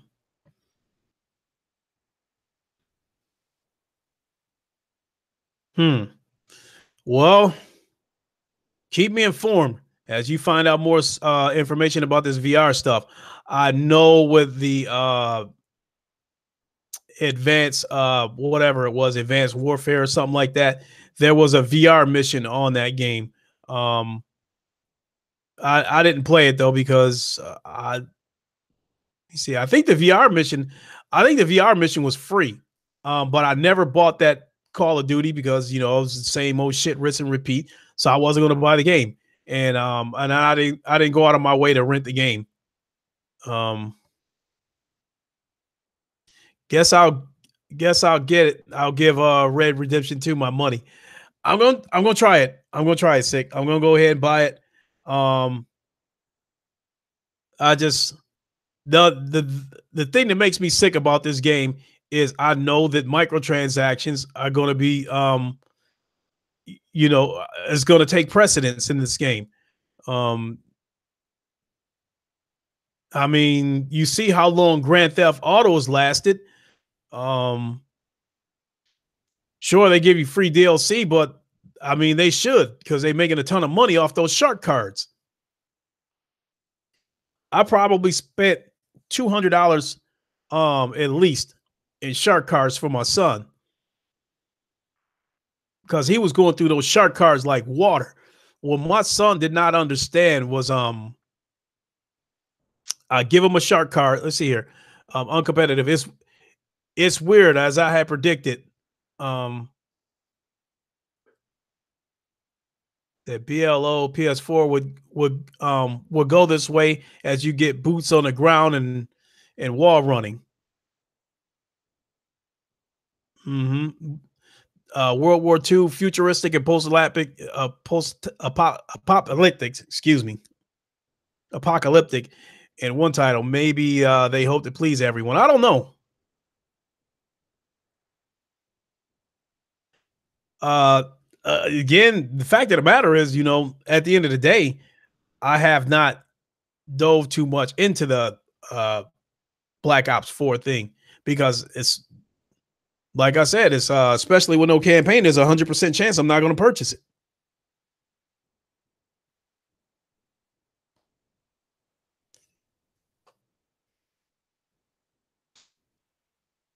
Getting back to what I was saying, sick about the microtransactions, we know they're going to be there.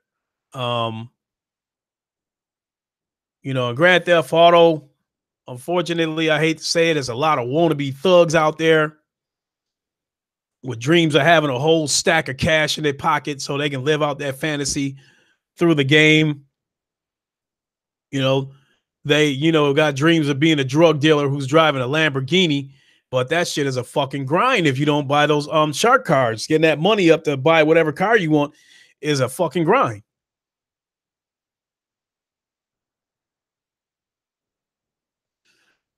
Um Now, see, you like, okay, I'm uncompetitive. You say I totally understand anyone not wanting it without a campaign.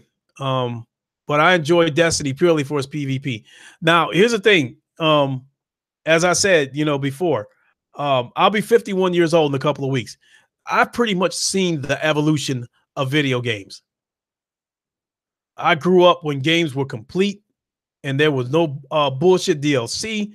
There was no bullshit of games getting released broken and having to wait for some kind of update. There was no internet back then.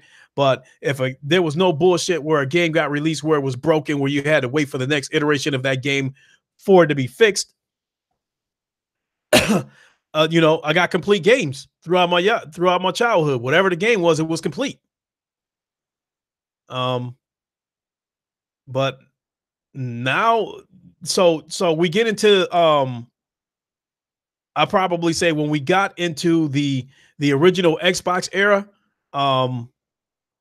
when games were coming out, I still think that the campaign was still the feature part of the game and the multiplayer was the bonus. Case in point was the very first Gears of War. I fell in love with that game because of the campaign, not because of the multiplayer. The multiplayer was a bonus.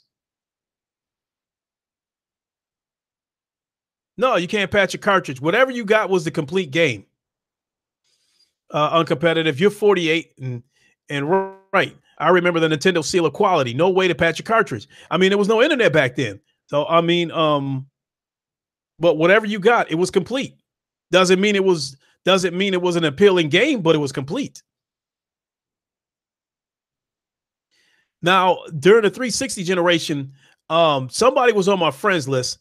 I can't remember who he was, but he knew someone that worked within Microsoft. And according to him, they were only building these games enough to do what they said it was going to do. And they plan to fix the game along the way with patches, which is the Microsoft way. Every time they release some new operating system, the shit is full of bugs and you have update after update after updates for years. And by the time the shit seems to stabilize, they're getting ready to move on to the next operating system. But they can monetize the multiplayer. Kids these days are used to free to play mobile games. Now, and see, kids are the biggest reason why kids are the biggest reasons why microtransactions are so profitable. A 12-year-old kid doesn't have a job. So he doesn't understand the value of a dollar. He don't understand that people got to go out and work and earn some money.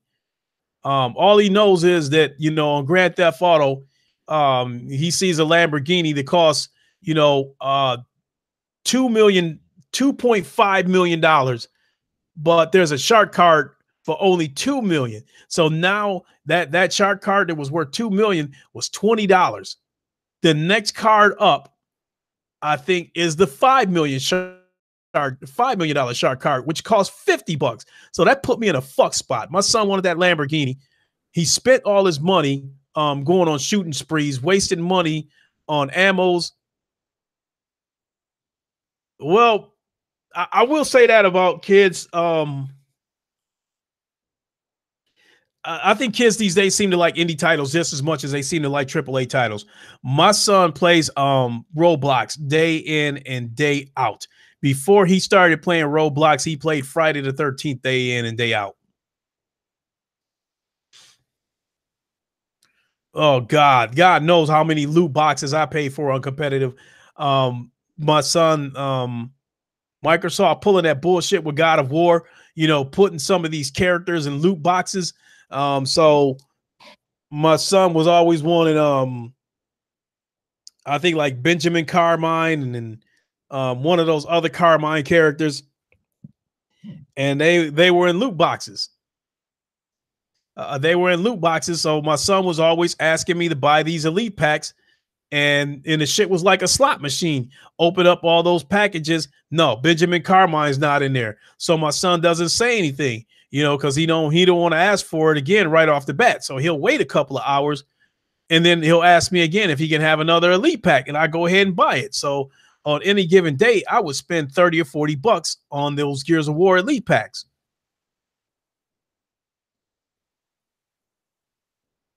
So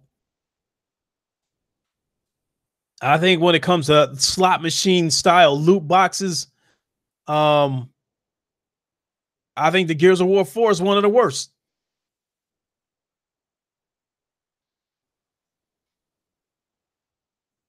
I mean, the skins aren't that big a deal, but my son really wanted those characters. He would want the zombie Mark Phoenix, or the Benjamin Carmine, shit like that. You spent $255 on Forza 5 cars in 1 weekend. What?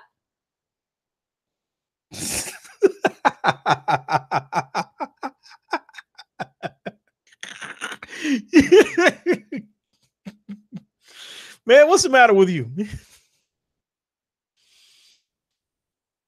Man. So you must oh shit. So you had to do it all over again on Forza 6. So I take it you are a huge fan of the Forza franchise as well as a huge racing fan. So uncompetitive, do you have a PS4?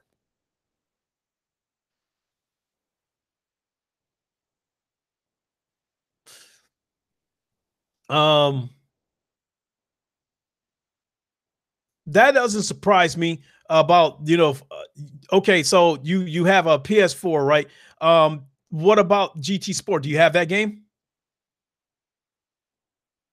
You got a PS4 and a PS4 Pro? Okay, I've got a PS4 Pro. I sold my PS4 in order to get the PS4 Pro. I didn't want to drop that $400 at once, so I sold my PS4. Okay, so which game do you like better? You like GT Sport or Forza?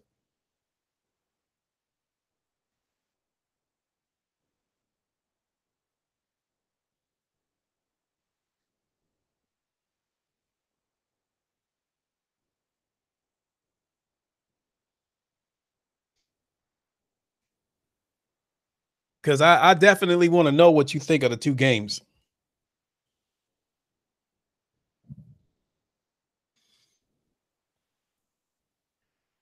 So while I wait for your response, I'll go ahead and go on with what I was going to say about the comparisons of the two games. Um, I have Forza 7. I originally had no intentions of buying the game, but the Xbox crew that I said that we formed way back around the original Xbox when it first came out, we had a lot of fun playing Forza 2, and we were trying to recapture that magic. So one of my friends, in that group said, pick up Forza 7. I said, no, I got no interest in it. So he says, I'll buy it for you. And so he gave it to me. I paid him back because, that's just the way I am. It was a gift. He never asked for any money back, but I went ahead and paid him back anyway. I played Forza 7. Forza 7 on Norderslift, and the rain trumps GT Sport for me. Got timed out for too many messages.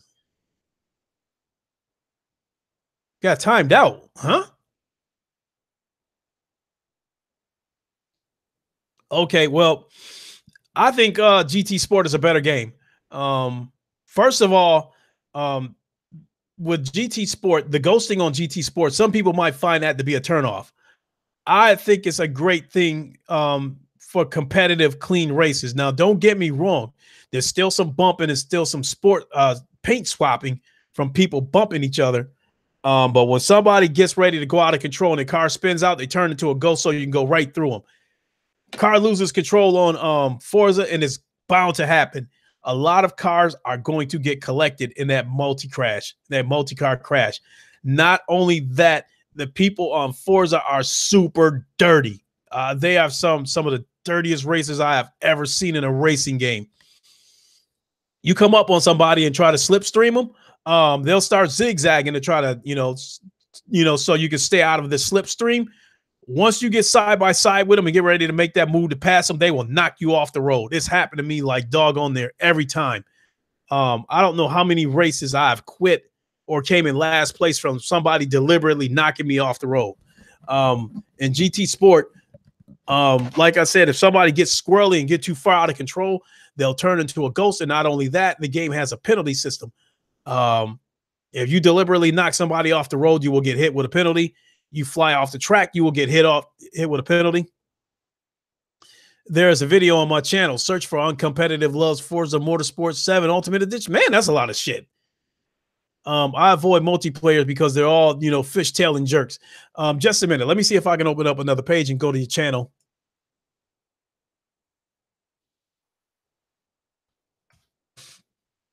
I'll go to your channel and subscribe to you. Actually, so to make it easier, let me see. So is Uncompetitive the name of your channel?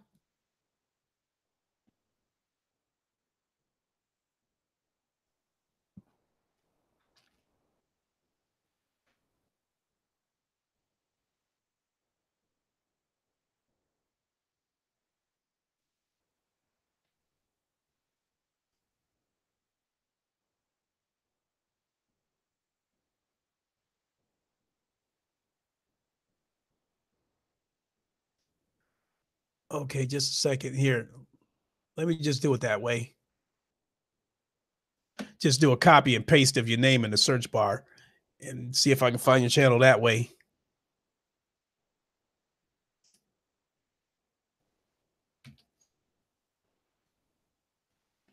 Oh boy, there's going to be a lot of shit here. There's tons of videos and I do not see your channel.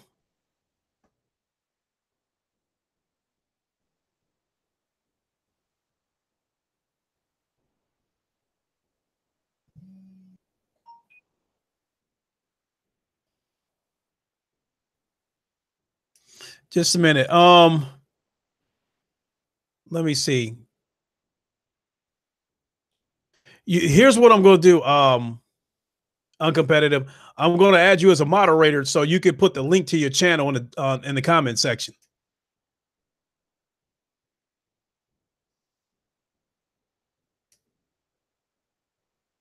Okay, you're a moderator now, so you can put the link to your channel in there.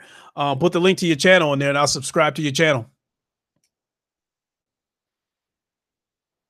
I did a GT review, GT Sport review video, and I think, okay, let me see here.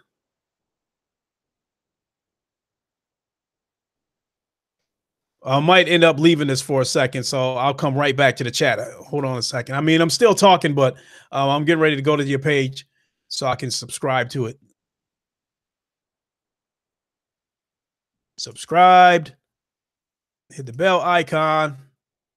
And there we are. I am now a subscriber to your channel.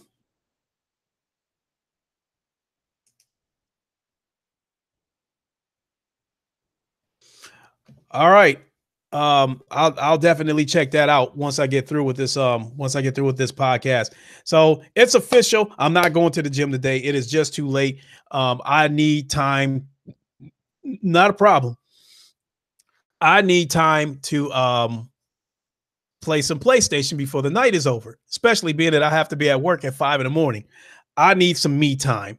I need time to play my PlayStation before the night is over. So I screwed up not going to the gym, but then again, it was worth it being here with all of you, everybody chiming in the chat section. It was definitely worth it.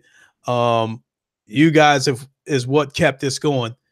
Because if it wasn't anybody in the chat section, I would have had this thing wrapped up after about a half an hour. I appreciate everybody in here. And at the end of the day, that was my goal to begin with. I wasn't looking to try to get I'm not quite gone yet. I'll hang around for about 10, 15 more minutes. But thanks, Savage. Thanks, Uncompetitive. At the end of the day, that was my goal, was to have enough subscribers live I could have a conversation with people.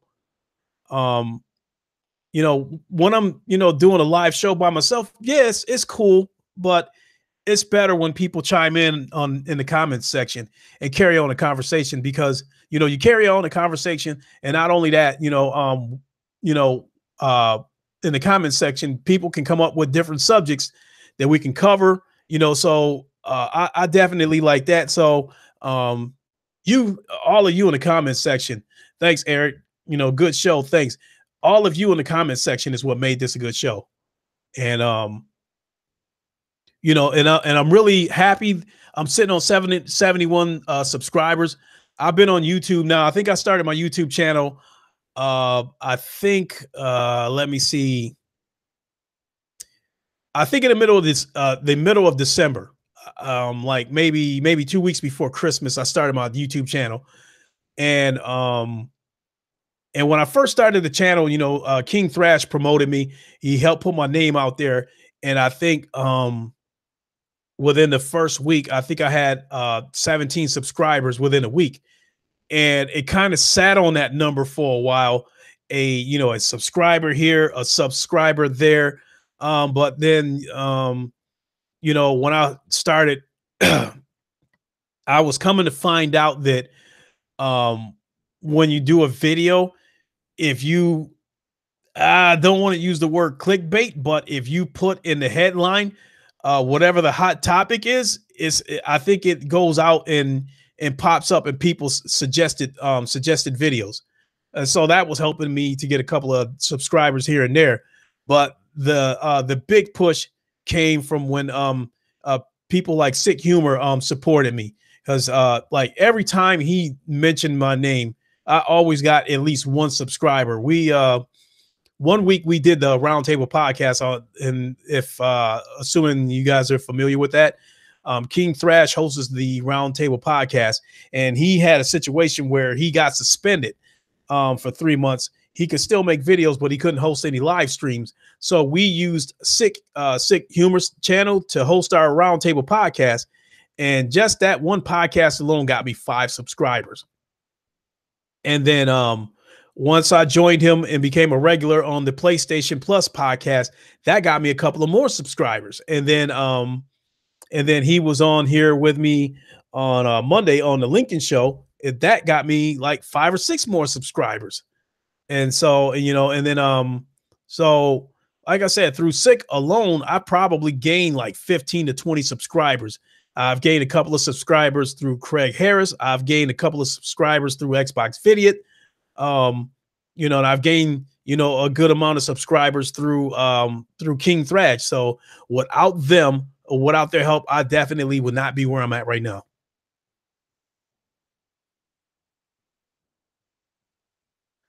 Early ones can be very long. One is over 9 hours. What were you doing for 9 hours? My Destiny 2 review is 42 hours long. Are you serious? A 42-hour long video.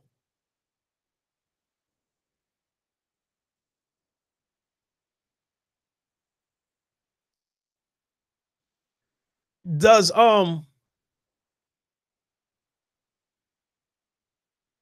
does YouTube even let you upload a video that long? I mean, how did you say 42 hours long or 4 hours long?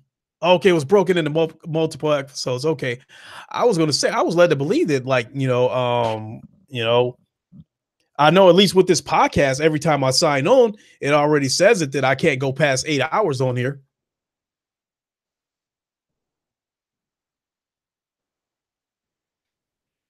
So I'll definitely go back and check out some of those videos. In particular, the Forza ones.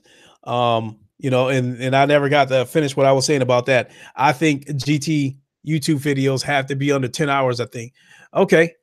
About those two games, I think GT Sport is more realistic.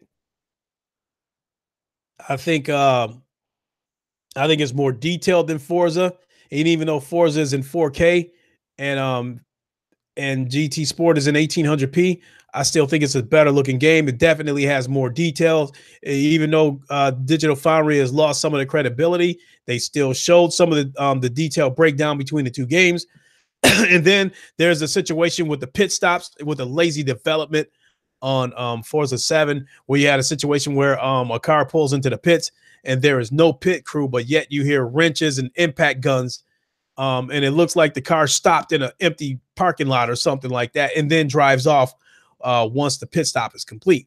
On GT Sport, there is an actual pit crew. When you pull in, there's an actual pit crew holding tires, um, fuel tanks, and when you pull in, the car, boosts itself up on the jacks. They changed the pit crew. They changed tires. While that's going on, you can choose what kind of, whether you want to take on tires or not. Once the tires are on the car, then there's a gas meter that starts to fill up, and then you can determine how much gas you want to take. And as that gas tank fills up, it'll show you how many laps you can go based on how much gas you have in the car. So pit stops are not only are the pit stops, um, not only is it a nice touch and a nice feature, it plays into the strategy of the game. And I absolutely love the detail of the pits, and I love how, one of the pit crew members is holding that brake sign right in front of the car, and then when they're ready to wave you out of the pits, they pull the sign out and then wave you out of the pits. I mean, that game is very detailed. I really like it. Um, Forza just like, it's just not, to me, it's just not fun because of how reckless people are. Now, yes, I do like Drive Club. That is another game that promotes clean racing. That is another game where if you deliberately smash into someone or you try to cut across the grass or something like that, the game will slow you down right then and there. Whereas GT Sport will tell you you have a penalty, and if you don't serve the penalty, it will be added to your finish time at the end of the race, which could ultimately affect the standings. So, but I like them both.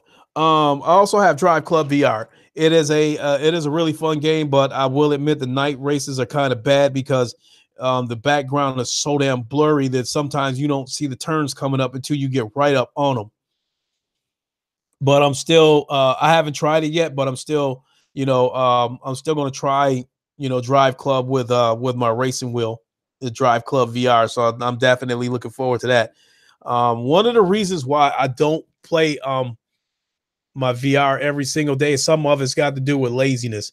I have to get up and go pull the plug from my TV and plug it into the box because um, once you turn the um, once you turn the PlayStation VR on, you lose the HDR. Bottom line is when the PlayStation is plugged from directly from the console into that processor, you lose the HDR. So whenever I'm done playing my VR, I unplug the HDMI cord from the processor and then plug it back into the number one port on my TV so I can get my HDR back when I'm playing conventional games. Uh I did not buy the Dirt Rally VR because at the time that it came out, that did not set well with me that the game already cost $60 and then had the $15 VR add-on. That did not go over well with me. So I did not buy it. Not only that, I guess as far as yeah, I know they updated that, but I don't want to go buy another headset, just for HDR pass through. Because from what I'm understanding, the resolution is still the same. There isn't any boost in resolution. They just, made some redesigns of where they position the controls, and like I said, you have the HDR pass through. So I don't see any reason to buy another PlayStation VR. The only reason why I'm even considering buying a second PlayStation VR is for my son. My VR was originally for him for Christmas. I originally bought it for him for Christmas, and at the time, his room was too small to have the VR in there. Um, So the VR came back here and it's been here ever since. Now that his older brother has moved out, my son has his room now. So I guess he has enough room to play the VR in his bedroom now. But I like having the VR here. So if my son says that he wants another VR, then the next time one is on sale, then I'll get it for him. But other than that, I don't have any intentions of buying another PlayStation VR until the next generation. But it will be a day one purchase for me. Make no mistake about that. I just hope they can keep it at $400 or something like that for a price point.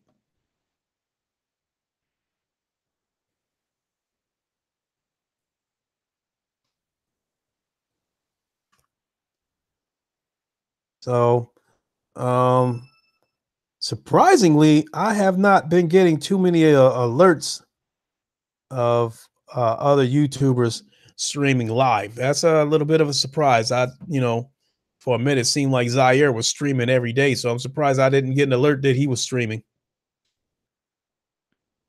And so what's today? Wednesday? Hmm. So that's cool.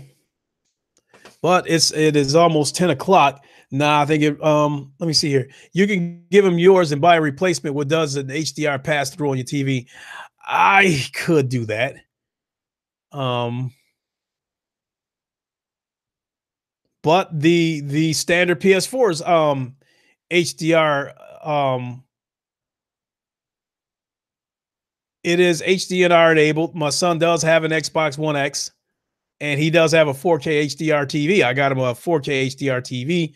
But I don't know. The way I am, if I bought another PSVR, I would give him the new one and keep the one that's here because I'm not gonna lie, some of the like some of the vinyl or whatever you want to call it, a little bit of it has started to peel on my headset. So I feel like total shit giving him that one and keeping the new one. If I bought another one, I'd give him the new one. So, but it's almost 10 o'clock Eastern time, and I think it's that time where I'm absolutely at the point where I have to get ready to go now because I have to start getting everything ready for work tomorrow. I have to get my lunch together and all that kind of stuff. So I really do got to get ready to take off here in about 5 minutes. But I do want to thank everybody for tuning in, and I did get across the two topics that I wanted to talk about. No Black Ops for me, and still amazed that the fanboys are still hurt. And if the fanboys are still crying now, it is going to be a fucking circus come Friday when the game actually releases and everybody's, I'm guessing going to give a lot of positive input and reviews on this game. I expect the fanboys to go berserk again. So we're gonna have another circus on our hands in a day or so. So, but I did get a chance to talk about those.